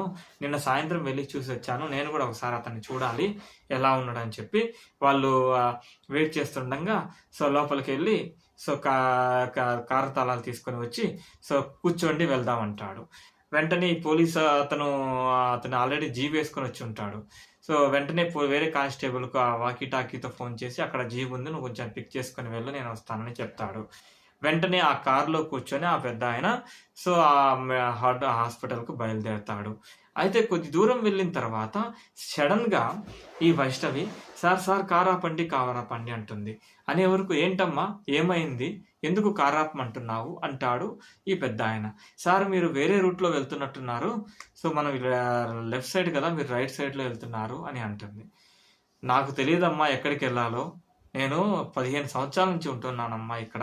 నాకన్నీ తెలుసు. మీరు కొంచెం సైలెంట్‌గా కూర్చోండి అనే వరకు ఆమె సైలెంట్‌గా ఉండే వరకు వెళ్తూ ఉంటుంది. అయితే ఈ దారంతా ఈమె అనుమానం వస్తుంది. ఈ వ ఈ ర రమణాని తీసుకెళ్తే గవర్నమెంట్ హాస్పిటల్‌లో జాయిన్ చేయిచ్చుండాలి కదా! ఇక్కడన్నీ మల్టీ స్పెషాలిటీ, సూపర్ స్పెషాలిటీ హాస్పిటల్లున్నాయి. ఇటువైపుగా వెళ్తున్నాడేంది? కొంపదీసి అతను వేరే అతన్నే చూపిస్తాడా ఏంటి అనే అనుమానంతో అతను టెన్షన్ పడుతున్నాడు. అతను వెంటనే సో, మన వైష్ణవిని హాస్పిటల్ లోపలికి వెళ్ళి ఐసీయూ రూమ్ దగ్గరికి తీసుకువెళ్ళి ఈ రమణాని చూపిస్తాడు. సో, ఎప్పుడైతే ఐసీయూ రూమ్ దగ్గరికి వెళ్ళి ఎప్పుడైతే రమణాని చూపిస్తాడో వైష్ణవి ఒక్కసారిగా షాక్‌కు గురవుతుంది. ఎందుకంటే అందులో ఉన్న రమణ పరిస్థితి చాలా కొంచెం క్రిటికల్‌గా ఉంటుంది. ఒళ్ళంతా గాయాలై ఉంటాయి. తలకి, చేతులకి అన్నిటికి సో, కట్లు కట్టి ఉంటారు. ఆక్సిజన్‌తో ఆర్టిఫిషియల్ శ్వాస తీసుకుంటూ ఉంటాడు. అట్లా ఒక్కసారిగా ఆమె చలించిపోతది అతన్ని చూసి. వెంటనే బాధపడుతూ, అరే! నేనసలు మనిషినే కాదు. నేనసలు కొంచెం కూడా అతని మానవత్వం లేదు నాకు అని వాళ్ళ ఫ్రెండ్‌తో చూడు, నేనసలు చాలా సెల్ఫిష్ ఫెలోని నీకు తెలీదు. సో, నాకు కూడా ఇప్పుడిప్పుడే తెలుస్తుంది. సో, జాగ్రత్తగా ఉండు నాతో అని చెప్పి ఏడుస్తూ ఉంటుంది. వెంటనే మా ఫ్రెండు, సో, అలా ఎందుకు అనుకుంటావు? ఊరుకో సైలెంట్‌గా ఉండు అని అంటాడు. అయితే ఆమె వినదు. ఇతని పరిస్థితి తెలిసి కూడా కొద్దిగా కూడా నేను స్పందించలేదు. దీనికి కారణం నేనే ఇండైరెక్ట్‌గా. సో, నాకు ఎందుకు అతనికి హెల్ప్ చేయలేకపోయాను అని బాధపడుతూ ఉంటది. ఇంతలో డాక్టర్ వచ్చి, ఎవరమ్మా అది హాస్పిటల్‌లో ఏడుస్తూ ఉన్నారు, సో, డిస్టర్బ్ చేస్తూ ఉన్నారు మిగతా పేషెంట్స్‌ని అని అంటాడు. అనే వరకు వెంటనే ఈ వైష్ణవి ఉండి, సార్ నేను ఆ రమణ వాళ్ళ ఆఫీసులో పనిచేస్తూ ఉంటాను. సో, ఏమైంది, అతని పరిస్థితి ఎలా ఉంది అని అడుగుతుంది. అడిగితే, అమ్మా ఏడిస్తే పనులవుతాయా? అతని పరిస్థితి పర్లేదు, కొంచెం స్టేబుల్‌గానే ఉంది. సో, ఔట్ ఆఫ్ డేంజర్, కొంచెం ఒక 3, 4 రోజులు రెస్ట్ తీసుకుంటే సరిపోతుంది అనేసరికి అప్పటికి కొంచెం సో, హమ్మయ్య ఏమీ కాలేదు అని చెప్పి సో, కొంచెం రిలాక్స్ అవుతుంది ఈ వైష్ణవి. అయినప్పటికీ ఆమె వైష్ణవి మనసులో ఒకటే బాధ. అరే! నేను సకాలంలో స్పందించి ఉండి ఎంతో కొంత అతనికి హెల్ప్ చేసినయితే ఈ పరిస్థితి ఉండేది కాదు కదా! అతను ఎక్కడో వేరే ఊరు నుంచి చాలా దూరం నుంచి వాళ్ళ కుటుంబం కోసం ఇక్కడికి జాబ్ కోసం వచ్చాడు. సో, అతన్ని నేను ఇక్కడ ఉంటూ, ఇక్కడ జాబ్ చేస్తూ నాకు వాళ్ళ హెడ్‌గా ఉంటూ అతనికి ఏదన్నా ఉంటే సహాయం చేయగలిగిన పరిస్థితి నాది. నేను కొంచెం కూడా రెస్పాండ్ కాలేదు. అతనికి ఏమైనా అయితే వాళ్ళ కుటుంబ పరిస్థితులు, కుటుంబ సభ్యులు ఏమవుతారు? వాళ్ళు ఇతని మీద ఎన్ని ఆశలు పెట్టుకొని ఉంటారు? సో, ఇలా నేను చేయకూడదని చెప్పి మనసులో అనుకుంటూ, సరే ఫాస్ట్ ఈజ్ ఫాస్ట్. అయిందేదో అయిపోయింది. ఇప్పటికన్నా కొంచెం అలర్ట్‌గా ఉండి అతనికి తన చేతనైనంత సహాయం చేయాలి. సో, దీన్ని ఎవడు ఏమైనా నాకనవసరం. ఎవడు ఏమనుకున్నా నాకనవసరం. నాకు మనసునికి నచ్చినట్లు నేను చేస్తాను. లేదంటే నేను నా మనసు వల్ల ఎంత బాధపడుతున్నానో నాకు తెలుసు అని అనుకుంటుంది వైష్ణవి. అనుకుందే తడవుగా వెంటనే వాళ్ళ ఫ్రెండ్‌కి పోలీస్ ఆఫీసర్‌కి మొబైల్ ఇచ్చి, వెళ్ళి బిల్ పే చేసిరా. ఎంతైనా గానీ పే చెయ్యి. తర్వాత చూసుకుంటాను అంటుంది. అనే వరకు సరే వైష్ణవి, సరే కూల్, రిలాక్స్‌గా ఉండు అని చెప్పి అతను అక్కడి నుంచి బయలుదేరి బిల్ కౌంటర్ దగ్గరికి వెళ్ళబోతుండగా, ఈ పెద్దాయన అతన్ని చేయి పట్టుకొని లాగి, హలో మిస్టర్, ఎక్కడికి వెళ్తున్నావు? బిల్లేంటి? ఏం బిల్ పే చేద్దాం అనుకుంటున్నారు అంటాడు. వైష్ణవ్ ఉండి, సార్ అతనికి ఎంత హాస్పిటల్ ఎక్స్‌పెండిచర్ అయిందో కంపెనీ తరపున నేను పే చేస్తాను. ప్లీజ్ అతన్ని పే చేయనివ్వండి అంటాడు. అనే వరకు ఆగు ఒక్క నిమిషం. నీ కంటికి ఎలా కనపడుతున్నాను నేను? అతన్ని హాస్పిటల్‌కి తీసుకొచ్చి ఇక్కడ ట్రీట్మెంట్ ఇప్పిస్తున్నానంటే, సో, ఆ మాత్రం నీకు అర్థం కాలేదా? సో, నువ్విచ్చే డబ్బు మీద ఆశపడి నేనేమన్నా అది ట్రీట్మెంట్ ఇప్పించాను అనుకుంటున్నావా? అంటాడు కోపంగా. వైష్ణవి వెంటనే, అది కాదులేండి సార్, అతను యాక్చువల్‌గా ఈ పరిస్థితికి రావడానికి కారణం నేనే. ఆ రౌడీ బ్యాచ్ అతన్ని ఇబ్బంది పెడుతున్నారని మీ ఏరియాలో ఉన్నామని చెప్పినప్పటికీ నేను పట్టించుకోలేదు. అతనికి ముందే ఎంతో కొంత సహాయం చేసి మంచి రూమ్ తీసుకోమని చెప్పిండుంటే గొడవ అయ్యేది కాదు. ఈ పరిస్థితి వచ్చి ఉండేది కాదు. దానివల్ల నేను 2 రోజుల నుంచి చాలా బాధపడుతున్నానండి. ప్లీజ్ ఈ అమౌంట్ పే చేయనివ్వండి. కొంతవరకు నాకు సాటిస్ఫాక్షన్ ఉంటది అని చెప్పి రిక్వెస్ట్ చేస్తుంది. ఏడుస్తూ ఉంటుంది. వినే వరకు, అమ్మా ఏడవమాకు, ఒక్క నిమిషము. సో, నీ బాధను నువ్వైతే చెప్పుకున్నావు. ఒక్కసారి నేను చెప్పేది కూడా వినండి. మీరనుకున్నట్టు నేనేమి పక్కింటి వాడు గాయపడిపోతే వాడిని తీసుకొచ్చి ఈ పెద్ద హాస్పిటల్‌లో జాయిన్ చేపిచ్చి లక్షలు ఖర్చు పెట్టేంత ఉదార స్వభావం నాది కానే కాదు. కానీ అతన్ని ఎందుకు మీరు ఇంత కేర్ తీసుకొని చూస్తున్నారు అని అంటారా? అతను నా కొడుకు ప్రాణాన్ని కాపాడాడు ఇండైరెక్ట్‌గా. అది ఎలానో నేను చెప్తాను వినండి అని చెప్పి చెప్పసాగాడు. అమ్మ, నా కొడుకు ఒక్కడే కొడుకు. అతని పేరు వచ్చి రవి. అయితే మా ప్రాణమిత్రుడు వేరే అతను ఉండేవాడు. అతను నన్ను చాలాసార్లు నా పరిస్థితి దయనీయంగా ఉన్నప్పుడు నన్ను హెల్ప్ చేసి నేను మంచి పొజిషన్‌లో ఉండడానికి కారణం నా ఫ్రెండే. అతను నా ప్రాణమిత్రుడు లెక్క. సో, ఎప్పుడూ అతను తన ఫ్యామిలీయే కాదు, నా గురించి, నా ఫ్యామిలీ గురించి కూడా అతను ఆలోచిస్తూ ఉంటాడు. అందుకని అతనంటే నాకు చాలా ఇష్టం. మేమిద్దరం బెస్ట్ ఫ్రెండ్స్ కావడం వల్ల ఎప్పుడూ వాళ్ళ ఇంటికి నేను, నా ఇంటికి అతను వస్తూ ఉండేవాడు. ఇలా మా ఇద్దరి మధ్య మంచి ఒక రిలేటివ్స్ మాదిరిగా, సో, దగ్గర మొదలు బాంధవ్యం ఉన్నట్లుగా ఉండేవి మా ఇద్దరి ఫ్యామిలీస్. అయితే నా కొడుకు, వాళ్ళకు ఒక కూతురు ఉండేది, రుచిత. అతను, ఆ అమ్మాయి, ఇతను ఇద్దరు చిన్నప్పటి నుంచి ఒకే స్కూల్‌లో చదువుకున్నారు. కలిసి ఉండేవారు. ఇద్దరు బాగా క్లోజ్‌గా ఉండేవాళ్ళు వీరు. ఇలా వాళ్ళు చదువుకుంటూ ఎప్పుడైతే పెద్ద తరగతులు ఇంటర్మీడియేట్‌కి వచ్చారో, సో, నా కొడుకు ప్రవర్తనలో మార్పు వచ్చింది. సో, అతను ఒకసారి అతను ఫ్రెండ్స్‌తో కలిసి ఏదో వేరే అమ్మాయిని ఎవరినో ఏడిపించారని నాకు కంప్లెయింట్ వచ్చింది. వాడిని అడిగితే, లేదు నాన్న, నేను మా ఫ్రెండ్స్ రమ్మంటే వెళ్ళాను. నాకు తెలీదు అక్కడ వీళ్ళు ఇలా చేస్తారని చెప్పి అనుకోకుండా జరిగింది. అసలు నేను వాళ్ళతో మాట్లాడను. ప్లీజ్ మీరు బాధపడొద్దు అని చెప్పాడు అంటాడు. అయితే ఆ తర్వాత ఇతను చిన్న చిన్న కంప్లైంట్లు వస్తూనే ఉన్నాయి మా కొడుకు గురించి. కానీ ఒకరోజు మాత్రం, సో, నేను ఆఫీస్‌కి వెళ్ళినప్పుడు మా ఆవిడ ఫోన్ చేసింది. ఫోన్ చేసి, ఏమండి మీరు తొందరగా రండి అన్నది. నేను వెంటనే ఏమైంది అని చెప్పి హడావుడికి ఇంటికి వెళ్తే, చూశారండి నీ కొడుకు ఈరోజు మీ ఫ్రెండ్ ఇంటికొచ్చి అతన్ని గట్టిగా వార్నింగ్ ఇచ్చి వెళ్ళాడు. వీడంట వాళ్ళ కూతుర్ని ఏదో ఇబ్బంది పెడుతున్నాడంట. సో, ఆమెను కిస్ ఇవ్వమని అడుగుతున్నాడంట, హగ్ చేసుకున్నాడంట. అతను వచ్చి గట్టిగా వార్నింగ్ ఇచ్చి వెళ్తున్నాడు. సో, మీరు ఫ్రెండ్ కాబట్టి అతను అలా సైలెంట్‌గా ఉండి వెళ్ళాడు. వేరే వాళ్ళైతే కొట్టేవాళ్ళేమో అని అంటుంది. వెంటనే నేను షాక్ అయ్యి, అరే రవి, ఏంటిరా ఈ పని? నువ్వు నా మంచివాడి అనుకున్నానే. సో నాకున్న మంచి పేరు నువ్వు చెడగొట్టేటట్టున్నావే. ఏంట్రా నీ ప్రాబ్లము? ప్లీజ్ నీ వయసు నేను అర్థం చేసుకోగలను. కానీ కంట్రోల్ యువర్ సెల్ఫ్. సో మనం ఈ వయసులో ఏది చేసినా మనకు మంచి అనిపిస్తుంది. కానీ కొంచెం జాగ్రత్తగా ఉండాలి. ఒక్కసారి చెడ్డ పేరు వచ్చిందంటే నాన్న, అది మనం మళ్ళీ మంచి పేరు రావడం అనేది చాలా కష్టం. ప్లీజ్ అలా చెయ్యొద్దు అని చెప్పి అతనికి కొంచెం గట్టిగానే క్లియర్గా వివరించాను. అయినా అతను మార్పు వచ్చినట్లుగా నాకు కనపడలేదు. సో ఇలా 2 రోజుల తర్వాత నేను ఇంట్లో ఉండంగా, మా వాడు బయట ఉండంగా, మా ఫ్రెండ్ డైరెక్ట్‌గా వచ్చి వాడి షర్ట్ పట్టుకొని చెంప మీద ఒక్కటి కొట్టాడు.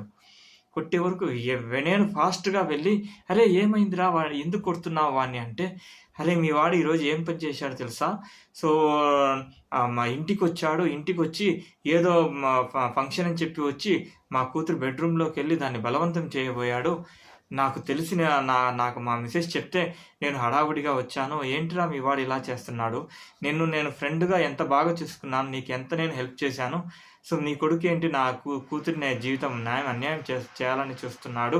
కొంచెం వాడికి చెప్పురా" అని చెప్పి అతను అక్కడి నుంచి వెళ్ళిపోయాడు. ఇంకా నాకు మాటలు రాలేదు. అరే వీడేంటి ఇంత వెధవలాగా తయారయ్యాడు? ఏమే అసలు మన ఇంటా వంటా ఉందా ఇదేమన్నా? నేను ఎలా ఉన్నాను? నువ్వెలా ఉన్నాను? మన ఫ్యామిలీ ఎంత మంచిగున్నారు? వీడు చెడబుట్టాడే మనకు. అసలు వీడంటి వాడు పుట్టకుంటేనే బాగుండు. రేయ్ నీకు ఆల్రెడీ నేను 2 3 సార్లు చెప్పాను. ఇలానే చేస్తూ ఉండు. నేను ఇక్కడి నుంచి ఇల్లు వదిలేసి మేమిద్దరం ఎక్కడికో వెళ్ళిపోతాం. నీ సావు నువ్వు చస్తావు అప్పుడు. ఇప్పటికైనా నీ బిహేవియర్ మార్చుకో అని చెప్పి అక్కడి నుంచి నేను వెళ్ళిపోయాను. అయితే నేను ఎప్పుడైతే అలా అన్నానో నా కొడుకు కూర్చొని బోరున ఏడ్చడం నేను అబ్జర్వ్ చేశాను. కానీ నా మనసులో ఏదో వీడు నా ముందు ఓవర్ యాక్టింగ్ చేస్తున్నాడు, వీడెట్లా మారేటట్టేమీ కనపడలేదు అనుకొని నేను బయటికి వెళ్ళిపోయాను. వెళ్ళి ప్రశాంతంగా దూరంగా వెళ్ళి కొంచెం ప్రశాంతమైన ప్రదేశంలో కూర్చొని అక్కడే నాకు మధ్యాహ్నం అన్నం కూడా తినాలనిపించలేదు. అక్కడే ఉండి సాయంత్రం వరకు అక్కడే వెయిట్ చేసి ఇంటికి తిరుగు ప్రయాణం అయ్యాను. అయితే నేను ఎప్పుడైతే ఆ ఇంటికి వచ్చే దారిలో ఒక వ్యక్తి నన్ను చేయి పట్టుకొని పక్కకు లాగి ఇట్లా మాట్లాడసాగాడు. "సార్ నా పేరు రాము అండి. నేను మీతో కొంచెం మాట్లాడాలి" అని అన్నాడు. "నువ్వెవరు బాబు? నాతో ఏం మాట్లాడాలి? నాతో నీకేం పని" అని అన్నాను. అంటే, "లేదు సార్, నేను మీ ఇంటి పక్కన సో ఉంటాను. 2 ఇళ్ళ తర్వాత ఉంటాను. 3 రోజుల నుంచి అబ్జర్వ్ చేస్తున్నాను. కొంచెం నాకు బాధగా అనిపించింది" అన్నాడు. "ఏంటి నీ ఇంటి పక్కన ఉన్న రోడ్డు బ్యాచ్ గోల చేసేదా? వాళ్ళు గోల చేస్తే నా కంప్లైంట్ చేయడం ఏందయ్యా నువ్వు? పోయి పోలీసు వాళ్ళకు కంప్లైంట్ చేసుకోపోయి" అని కొద్దిగా ర్యాష్‌గా మాట్లాడాను. సార్ నేను నా బాధని మీతో చెప్పుకోవడానికి రాలేదు సార్. మీ కొడుకు పడుతున్న బాధను మీకు వివరించడానికి నేనొచ్చాను. మీరు బిజీనే, నేను కాదన్ను. కొంచెం డిస్టర్బ్ అయ్యి ఉన్నారు. దానికి కూడా నేను కాదన్ను. ఒక్క 5 నిమిషాలు నాతో మాట్లాడనివ్వండి. ఆ తర్వాత నేను చెప్పిన దాన్ని విచారించుకోండి. అంతే, అంతకు మించి ఏమి లేదు అని నేను చెప్పగా నేను ఒక్కసారిగా ఆలోచించుకొని, సరే ఏం చెప్తాడో చూద్దామని చెప్పి కొంచెం నేను కంట్రోల్ చేసుకొని, సరే రండి పక్కకి వెళ్దామని అక్కడ చిన్న హోటల్లో కూర్చొని నాతో మాట్లాడమని చెప్పాను. సార్ మీరు ఏమనుకోకపోతే ఒక చిన్న విషయం అండి. నేను అబ్జర్వ్ చేసిన దాని ప్రకారం మీ కొడుకుకు మీరంటే చాలా ఇష్టం, ప్రేమ. ఎంత ప్రేమంటే సో మీరు తిట్టినప్పుడల్లా అతను ఎంత బాధపడతాడో నేను 2, 3 సార్లు చూశాను. కానీ మీ కొడుకు అలా చేస్తున్నాడు అంటే ఏదో నాకు కొద్దిగా అనుమానంగా ఉంది. అనుమానం మీకు రావట్లేదు కానీ నాకెందుకు అనుమానంగా ఉంది. సరే వదిలేయండి, అది అనుమానమే, నిజం కాదు. కానీ ఈరోజు జరిగిన విషయానికి మాత్రము నాకు కొద్దిగా అనుమానం స్ట్రాంగ్ అయింది.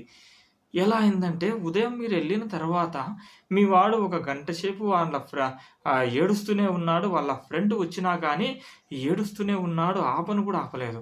మీ భార్య ఎంత అతన్ని కన్విన్స్ చేద్దామన్నా కానీ అతను చాలా బాధపడుతున్నాడు. అది పక్కన పెట్టండి. నేను ఆఫీస్‌కు వెళ్ళి రిటర్న్ వచ్చేటప్పుడు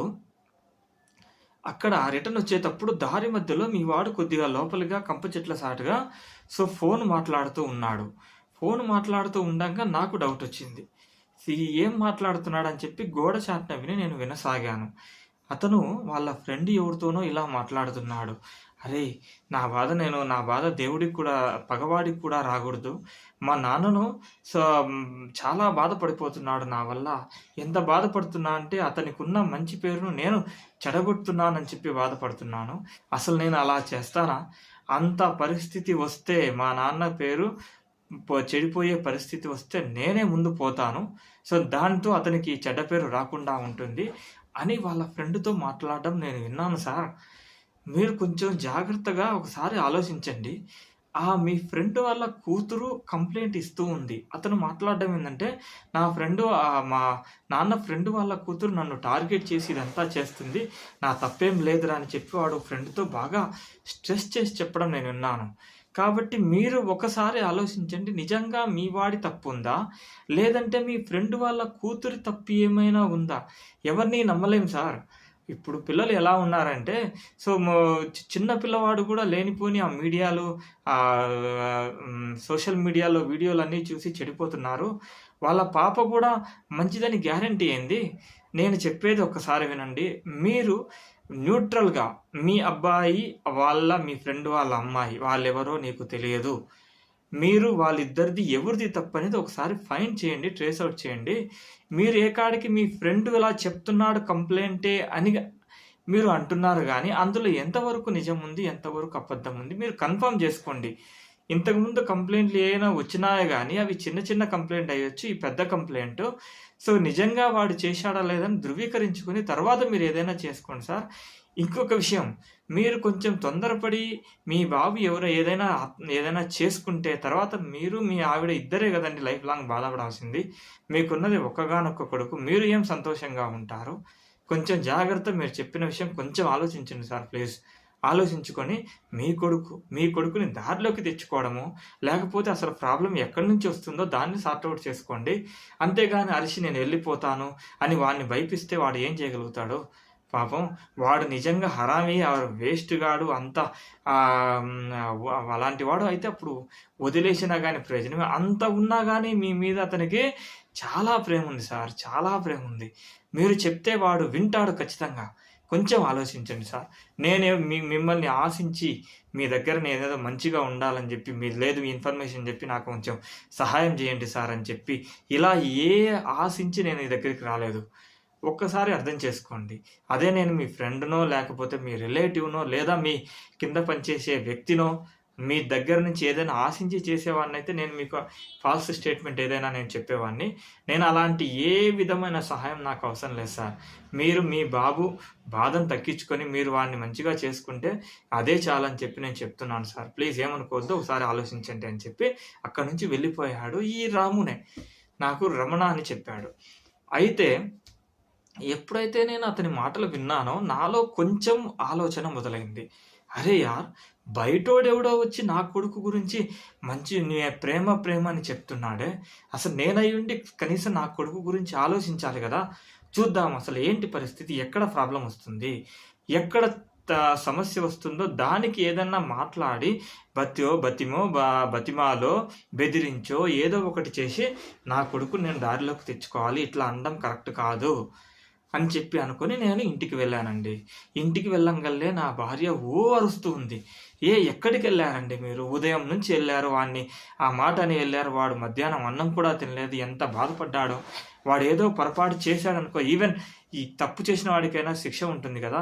వాడిని కూర్చోబెట్టుకొని మాట్లాడి ఏదో ఒకటి చేయాలండి. అట్లా చేస్తే ఎలా అని చెప్పి ఏడుస్తూ ఉంటే నాకు కొంచెం చిరాగ్గా, నువ్వాపు.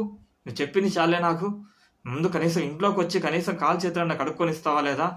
మనశ్శాంతి లేదు నాకు అని చెప్పి నేను కోపంగా వెళ్ళి అక్కడికి వెళ్ళి స్నానం చేసి ఫ్రెష్ అయ్యి బయటికొచ్చాను. సో, బయటికొచ్చి డైరెక్ట్‌గా బెడ్‌రూమ్‌లోకి వెళ్ళాను. అయితే ఎప్పుడైతే ఇతని మాటలు నాకు ఆ విధంగా వివరించాడో అవి నా బ్రెయిన్‌లో బాగా పాతుకుపోయున్నాయి. కాబట్టి కొంచెం నేను స్నానం చేసేటప్పుడు ఎందుకో కొద్దిగా నాకు రిలాక్స్‌గా అనిపించింది.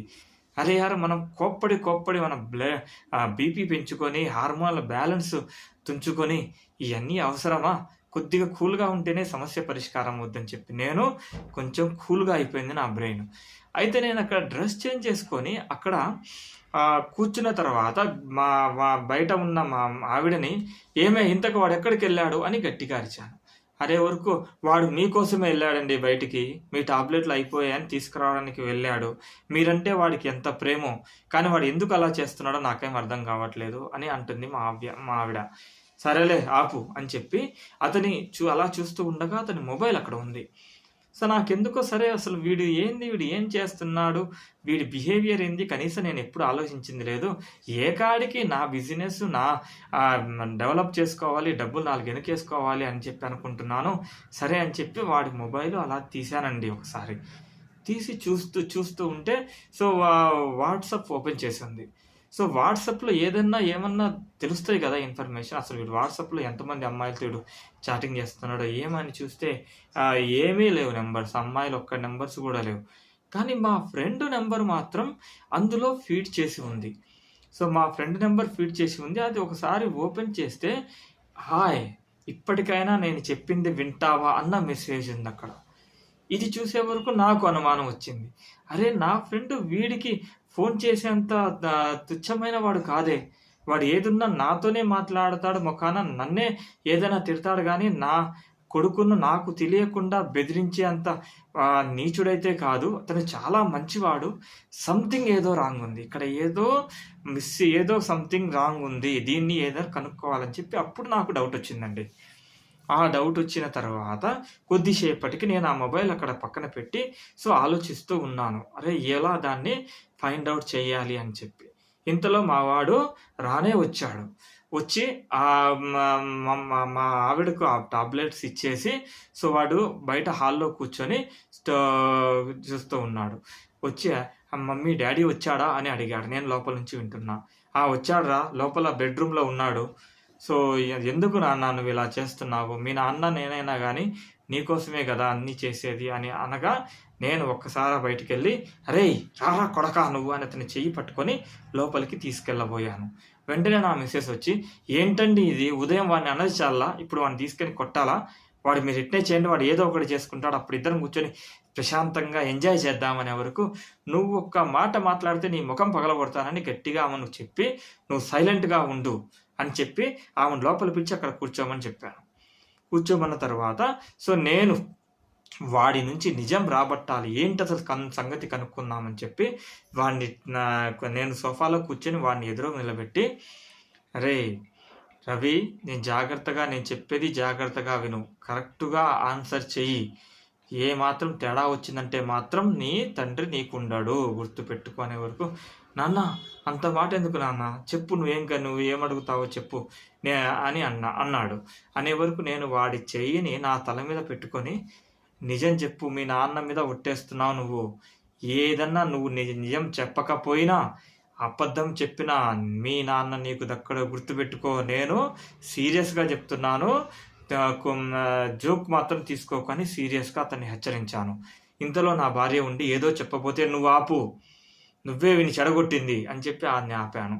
ఆపిన తర్వాత చెప్పు నాన్న, నువ్వు ఆ అమ్మాయి ఇంటికి వెళ్ళి ఆ అమ్మాయిని సో బలవంతం చేయబోయావా లేదా, తప్పు నీదా అమ్మాయిదా, కరెక్ట్గా సమాధానం చెప్పు, తప్పు చెప్పావని తర్వాత అయినా తెలుస్తుంది, తెలిస్తే మాత్రం నువ్వు అనాథవే, గుర్తుపెట్టుకో అనే వరకు మా వాడు అటు ఇటు ఆలోచించి సో నాన్న నేను నిజమే చెప్తున్నాను, నువ్వు అలాంటివేమీ చేయొద్దు, తప్పు అమ్మాయిదే అనే వరకు నా మిస్సెస్ ఉండి ఏరా మా నాన్న ఒట్టేసుకుంటున్నా కానీ అబద్ధం చెప్తావా నువ్వని వాడిని కొట్టడానికి వచ్చింది. వచ్చే వరకు నువ్వు ఆపు, సైలెంట్గా ఉండు అని ఆమెను ఆపి వెంటనే రావే వెళ్దామని చెప్పి వాడిని తీసుకొని సరాసరి మా ఫ్రెండ్ ఇంటికి స్పీడ్గా వెళ్ళంగానే సో వాళ్ళు బయటికి వెళ్ళి బెల్ కొట్టారు. వెంటనే మా ఫ్రెండ్ బయటికి వచ్చాడు. సో అప్పటికే అది రాత్రి బాగా లేట్ అయింది. బయటికి వచ్చిన వాడు కోపంగా ఏంట్రా ఈ టైంలో వచ్చావు అని అన్నాడు. బయటే ఉండి మాట్లాడాలా, కొంచెం లోపలికి వచ్చి కూడా మాట్లాడచ్చా అని కోపంగా అన్నాను. వెంటనే వాళ్ళ భార్య వచ్చి రాన్నయ్య రండి, బయట ఎందుకు అని చెప్పి వాళ్ళందరినీ కూర్చోమన్న తర్వాత మా అబ్బాయిని పక్కన కూర్చోబెట్టుకొని సో నేను కూర్చున్నాను, ఎదురుగా నా ఫ్రెండ్ కూర్చున్నాడు. మా ఆవిడ అతని ఆవిడ ఇద్దరు సైడ్లో నిలబడి అలా ఇద్దరు అడుగుతుంది ఏంటి వచ్చావు ఇలాగంటే ఏమో మా ఆయన హడావుడిగా రమ్మన్నాడు, చెప్పాను. నాకు కొంచెం భయంగా ఉంది. మా నాన్న మా ఆయన గట్టిగా అరుస్తున్నాడు అని చెప్తుంది అనమాట. చెప్తుంటే నేను ఊరుకోకుండా, నీకెంత ధైర్యం రా కొడకా, నా ముందే నా కొడుకుని వచ్చి కొడతావా, నీకసలు బుద్ధుందా లేదా అని గట్టిగా నేను కావాలని అన్నా. అనే వరకు వాడు కోపంగా మా ఫ్రెండు, రేయ్ బుద్ధి లేనోడా, ఒక పక్క కొడుకు తప్పు చేస్తుంటే వాడికి బుద్ధి చెప్పకుండా వచ్చి నా మీద అరుస్తావా, కొద్దిగా మనిషివా నువ్వు, గాడిదవా అని అన్నాడు కోపంగా. వెంటనే నా కొడుకు, అంకుల్ అలా మాట్లాడొద్దు, మర్యాదగా మాట్లాడండి మా నాన్నతో, తప్పు చేసింది నేను కదా మీరనేది, నన్ను ఏమైనా అనండి, మా నాన్న మీద ఒక్క మాట రావడానికి వీలు లేదు, మా నాన్న ఎప్పుడు 1% కూడా తప్పు చేయడం అంకుల్ అని వాడు గట్టిగా అన్నాడు. అనేవారు. ఇన్ని రోజులు వాడు సైలెంట్గా ఉండి దెబ్బలు తిన్నాడు, తిట్లు తిన్నాడు, కానీ ఏనాడు ఎదిరించలేదు.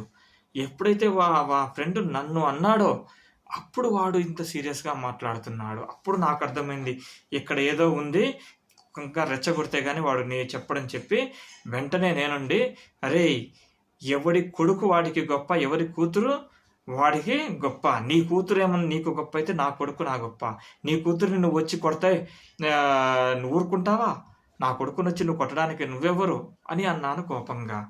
ఏంట్రా నోరు లేస్తుంది, నా మంచితనం చూసా, నేను నా మంచితనం వల్లే నువ్వు ఈ స్టేజ్లో ఉన్నావు, లేకపోతే ఎప్పుడు రోడ్లెంబటి పోయి అడుక్కొని తినేటోడివి నువ్వు, అసలు అయినా నీకు బుద్ధి లేదు, వాడిని తిట్టి వాడిని మార్చకుండా నా దగ్గరకు వచ్చి నా ఎగురుతావేంట్రా అనే వరకు, అంకుల్ ఇంకొకసారి మా నాన్న అంటే మర్యాదగా ఉండదు అని సీరియస్గా అన్నాడు మావాడు.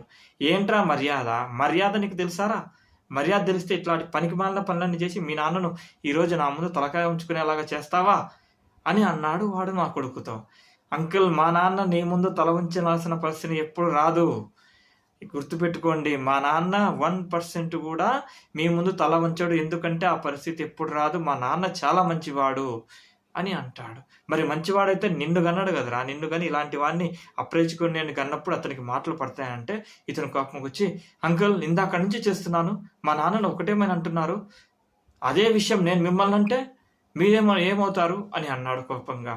ఏంట్రా నువ్వు చెప్పేది, నన్ను అంటావా, చెంప పగిలిపోద్దట్నే, తప్పు చేసింది నువ్వు, నన్ను అనడానికి నన్ను ఎందుకంటావు నువ్వు, ఎలా అనగలుగుతావు నువ్వు అని అన్నాడు వాడు మా కొడుకుని కోపంగా. వెంటనే సరే అంకుల్ ఒక్క నిమిషం ఆగండి అని మొబైల్ బయటికి తీసి అందులో ఉన్న ఫోటోలు తీసి, చూడండి నీ కూతురు భాగవతము ఏం చేసిందో, తప్పు ఎవరిదో చూడండి అన్నాడు.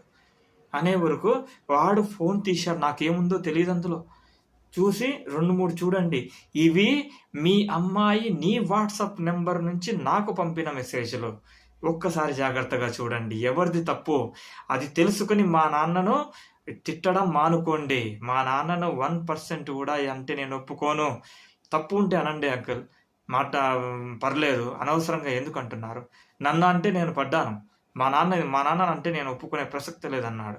ఎప్పుడైతే అతను ఆ మెసేజ్లు చూశాడో అతను పశ్చాత్తాపంతో తన ఫేస్ మారిపోయింది, ఏడుపు ఒక్కటే రావడం. సో వెంటనే వాళ్ళ ఆవిడ వచ్చి, ఏంటండి ఏమైంది అంటే, నువ్వు ఆగే ఒక్క నిమిషం, పిలుదాన్ని లోపల ఉంది అన్నాడు కోపంగా. సో దాన్ని ఎమ్మటి అమ్మాయి పిలిచే వరకు దగ్గరికి వచ్చింది. ఉన్నవాడు కోపంగా లేచి, సో ఒక్కసారిగా గొంతు పట్టుకొని అట్లా పైకి లేపే వరకు అందరే వదిలే అని అందరూ అరిశారు. వెంటనే వాడు కిందికి దించి, నిజం చెప్పు, ఈ తప్పు నీదా వాడిదా, నువ్వేం చేయలేదా, నువ్వు తప్పు చేశావా లేదా అని గట్టిగా అడగసాగాడు వాళ్ళ కూతుర్ని. అనే వరకు ఆ అమ్మాయి భయపడి, అవును డాడీ నేనే చేశాను అనే వరకు చెంపకు అటు ఇటు 4 సార్లు చెంపకేసి కొట్టాడు. వెంటనే వాళ్ళ భార్య భయపడిపోయి ఆమెను ఇంట్లోకి తీసుకెళ్ళిన తర్వాత వెంటనే నా భార్య ఉండి, అన్నయ్య ఏమైంది ఎందుకు అమ్మాయిని కొడుతున్నావు అది ఇదంటే, అమ్మా నీ కొడుకు ఎంత మంచోడే, మీ ఆయన కంటే కూడా ఎంత ఓపికగా ఉన్నాడే, ఎంత సహనంగా ఉన్నాడే, నేను ఆవేశపడిపోయి నా కూతురు చేసిన పెంట పనికి మీ వాడిని కొట్టాను, మీ ఆయన మాటలు అన్నాను, అసలు నాకు అనిపిస్తుంది నేను అసలు మంచివాడినేనా, నేను అతనికి ఒక మాట చెప్పేటోన్నా అని అనిపిస్తుంది అనగా, ఏమైందిరా అని అంటాడు అని అడిగాను నేను వాడిని. వెంటనే, ఒరేయ్ వాడు నీకు కూడా చెప్పలేదారా ఈ విషయము నా కూతురే పనికిమాలిందిరా! నా కూతురే మెసేజ్ పెట్టి, "రేయ్! నువ్వంటే నాకు చాలా ఇష్టము. ఒక్కసారి మనం బయట కలుద్దాం. హ్యావ్ ఎ ఫన్" అని చెప్పి మెసేజ్ చేసింది. వాడు, "లేదు, నువ్వు మా నాన్న బెస్ట్ ఫ్రెండ్ కూతురివి. మా నాన్నకు మీ నాన్న అంటే ఎంత ఇష్టమంటే, సో, అతను గాడ్ ఫాదర్ లాగా చూసుకుంటాడు. అలాంటి నువ్వు ఇలా చేస్తున్నావని" అతను బెదిరిస్తే, ఇది ఊరుకోకుండా, సో, నువ్వు ఒప్పుకోకపోతే నేను మీ నాన్న దృష్టిలో నిన్ను వెధవని చేస్తాను. మీ నాన్న బాధపడేలా చేస్తాను. ఇదంతా చేసిన ఘనకార్యం ఇది. ఆ విషయం తెలుసుకోకుండా నేను వాడిని కొట్టాను. నిన్ను అనరాని మాటలు అన్నాను. సో, అసలు నేను మనిషినే కాదు. అరే నిజమేరా! ఒకటి వాస్తవం. ఎవరి పిల్ల వాడికి ముఖ్యము. ఎవరి పిల్లోడు వాడికి ముఖ్యము. కరెక్టే. నా కూతురు కాబట్టి నేను ఆవేశపడి ఇలా చేశాను. నువ్వన్నది కరెక్టే. నేను చేసింది తప్పేరా! అని అన్నాడు వాడు నాతో. ఇదంతా చూస్తూ నేను షాక్ అయిపోయాను. అరే! ఇంత చేసిందా అమ్మాయి? మన ముందు ఎంత సైలెంట్‌గా, ఎంత ఒబీడియంట్‌గా ఉండేది అని చెప్పి కోపంతో వాడిని సొక్కా పట్టుకొని ఇలా లాగి, "కొడకా! ఒక్కసారైనా గాని నువ్వు అసలు ఇది జరుగుతుందని చెప్పాలి కదరా నువ్వు నాకు. నువ్వు చెప్పకుంటే నాకెలా తెలుస్తది? నిన్ను అన్నన్ని మాటలంటా ఉన్నానే, ఒక్కసారి కూడా నీకు కోపం రాలేదా? చెప్పలేదా?" అని చెప్పి అన్నాను. అనే వరకు వాడుండి, లేదు నాన్న. నువ్వు మీ ఫ్రెండ్ అంటే నీకెంత ఇష్టమో నాకు తెలుసు. అలాంటిది మీ ఫ్రెండ్‌ను నిన్ను చెడ్డ చేసి మీ ఇద్దరి మధ్య ఉన్న ఫ్రెండ్‌షిప్ నేను నాశనం చేయడానికి నాకు మనసు రాలేదు నాన్న. అందుకనే నేను సైలెంట్‌గా ఉన్నాను. నువ్వు తిట్టినప్పుడు నేను బాధపడ్డానే కానీ నీకు విషయం చెప్పాలని ఏనాడు అనిపించలేదు. కానీ నీ ముందు అతను తిడుతుంటే నేను కంట్రోల్ చేసుకోలేకపోయాను నాన్న. ఇప్పటికి కూడా నాకు చెప్పాలనే లేదు అని చెప్పి వాడనే వరకు వాడి ఔదార్యానికి నేను ఆశ్చర్యపోయా. అరే! నా కొడుకు ఇంత మంచిగా ఆలోచిస్తున్నాడా? ఇంత ఓర్పున్నదా? నిజంగా ఆ పరిస్థితుల్లో నేనుంటే మామూలుగా ఉండేది కాదు. అసలు గోల చేసేటోడిని. అలాంటప్పుడు నా కొడుకు ఇంత ఓపిక అసలు ఎక్కడి నుంచి వచ్చిందిరా నీకింత ధైర్యం అని చెప్పి నేను ఆశ్చర్యపోయాను. తర్వాత నాకు గుర్తొచ్చింది. వాడు రమణ చెప్పింది. ఫోన్‌లో మా నాన్నకి ఏదన్నా అంత ఇబ్బందయితే నేనే పోతానన్న విషయం గుర్తుకొచ్చి, సరేరా అని పక్కనకి పిలిచి వాడిని కౌగిలించుకొని, "కొడకా! నువ్వు నిజం చెప్పు. నువ్వేదన్నా చేసుకొని నువ్వు వెళ్ళిపోతే మేమిద్దరం అలాగా ఉంటామారా? సో, మేమేం సుఖపడతాంరా? మేము గూడా చనిపోతాం గదా! అలా నువ్వు చెయ్యొచ్చా? ఈ ఆలోచన మళ్ళీ ఇంకొకసారి రాదని చెప్పి నాకు మాటియ్యి" అనే వరకు నా మిసెస్ ఎక్దమ్ ఎమోషనల్ అయిపోయింది. దగ్గరికి వచ్చి ఏడ్చింది వాడిని పట్టుకొని. లేదమ్మా, నేను ఒక ఆవేశంలో అన్నాను. నేను అలా ఎందుకు చేసుకుంటానమ్మా" అని చెప్పిన తర్వాత, సో, అప్పుడు వాడు ఏడవడం మొదలుపెట్టాడు మా ఫ్రెండు. "అరే ఛీ! ఎంత పని జరిగిందిరా! నేను నీకేదో అన్నం పెట్టినట్టే పెట్టి నీ మొఖం మీద తన్నినట్టయింది కదరా నా పరిస్థితి. నేను చేసిన నీకు మేలంతా ఈ ఒక్కదాంతో మొత్తం పోగొట్టుకున్నానురా. సారీరా" అని చెప్పి వాడు నాకు క్షమాపణలు చెప్పబోయాడు. అరే ఊరుకో! అది కాదురా! ఒక్కటి చెప్తాను చూడు. ఏదేమైనా గానీ నా కొడుకు వాడికి అన్యాయం కాకూడదని చెప్పి నేను వేరే వాడెవడో చెప్పిన దాన్ని ఆలోచించి ముందు దాన్ని ట్రేస్ ఔట్ చేద్దామని చెప్పి నేనిక్కడికి వచ్చి నిన్ను అన్నానే గానీ నీ మీద నాకు ఏ విధమైన కోపం లేదురా ఫ్రెండ్. ఎందుకంటే నువ్వు మంచోడివి. నువ్వు మంచోడి కాకపోతే మాత్రం ఆ కథే వేరుండేది. నువ్వు నాకు ఎంత హెల్ప్ చేశావో నాకు బాగా తెలుసురా. నువ్వు ఏ విధమైన బాధపడొద్దు అని చెప్పిన తర్వాత అతను కొద్దిగా కూల్ అయ్యాడు. ఆ తర్వాత మా ఆవిడ ఉండి, "సరే అండి, అయిందేదో అయిపోయింది. సో, ఇక ముందు ఏ కంప్లెయింట్ రాకుండా చూసుకోండి" అంటే మా ఫ్రెండ్ కోపంగా, "కంప్లెయింటా? రేయ్! ఇంకొక్కసారి అది గిన నిన్నేదన్నా డిస్టర్బ్ చేస్తే చెప్పు. నాకు అవసరమేలే అది. ఎత్తి కరెంట్ తీగల మీద లేసి నొక్కుతా. అట్టే పోతే పోయింది ఒకరోజు.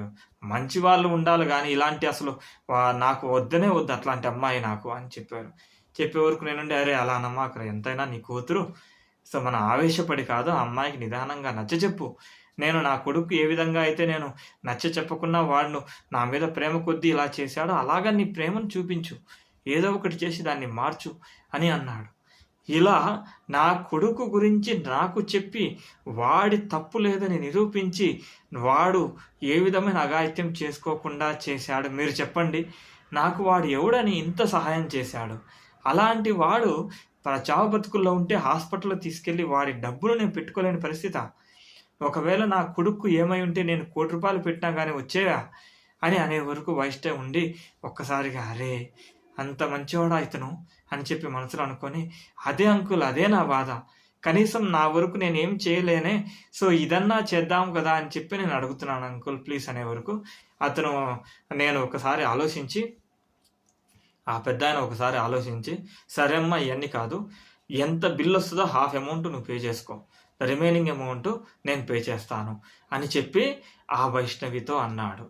సో ఈ విధంగా వైష్ణవి దానికి ఒప్పుకుంటుంది.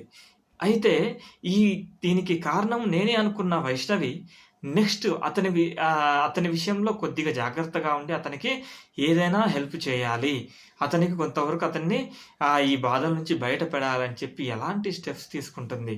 అయితే అందులో ఆమెకు మళ్ళీ తన గురించి ఏమైనా ఆలోచిస్తుందా? సో ఇవన్నీ తెలుసుకోవాలనుకుంటే నెక్స్ట్ ఎపిసోడ్లో చూద్దాము. Please keep on watching this story. This is part 1. Part 2 will be updated again next Saturday. Thank you for watching. Please if you like the story, మీరు కథ నచ్చినట్లయితే షేర్ చేయండి, లైక్ చేయండి, సబ్స్క్రైబ్ చేయండి. Thank you.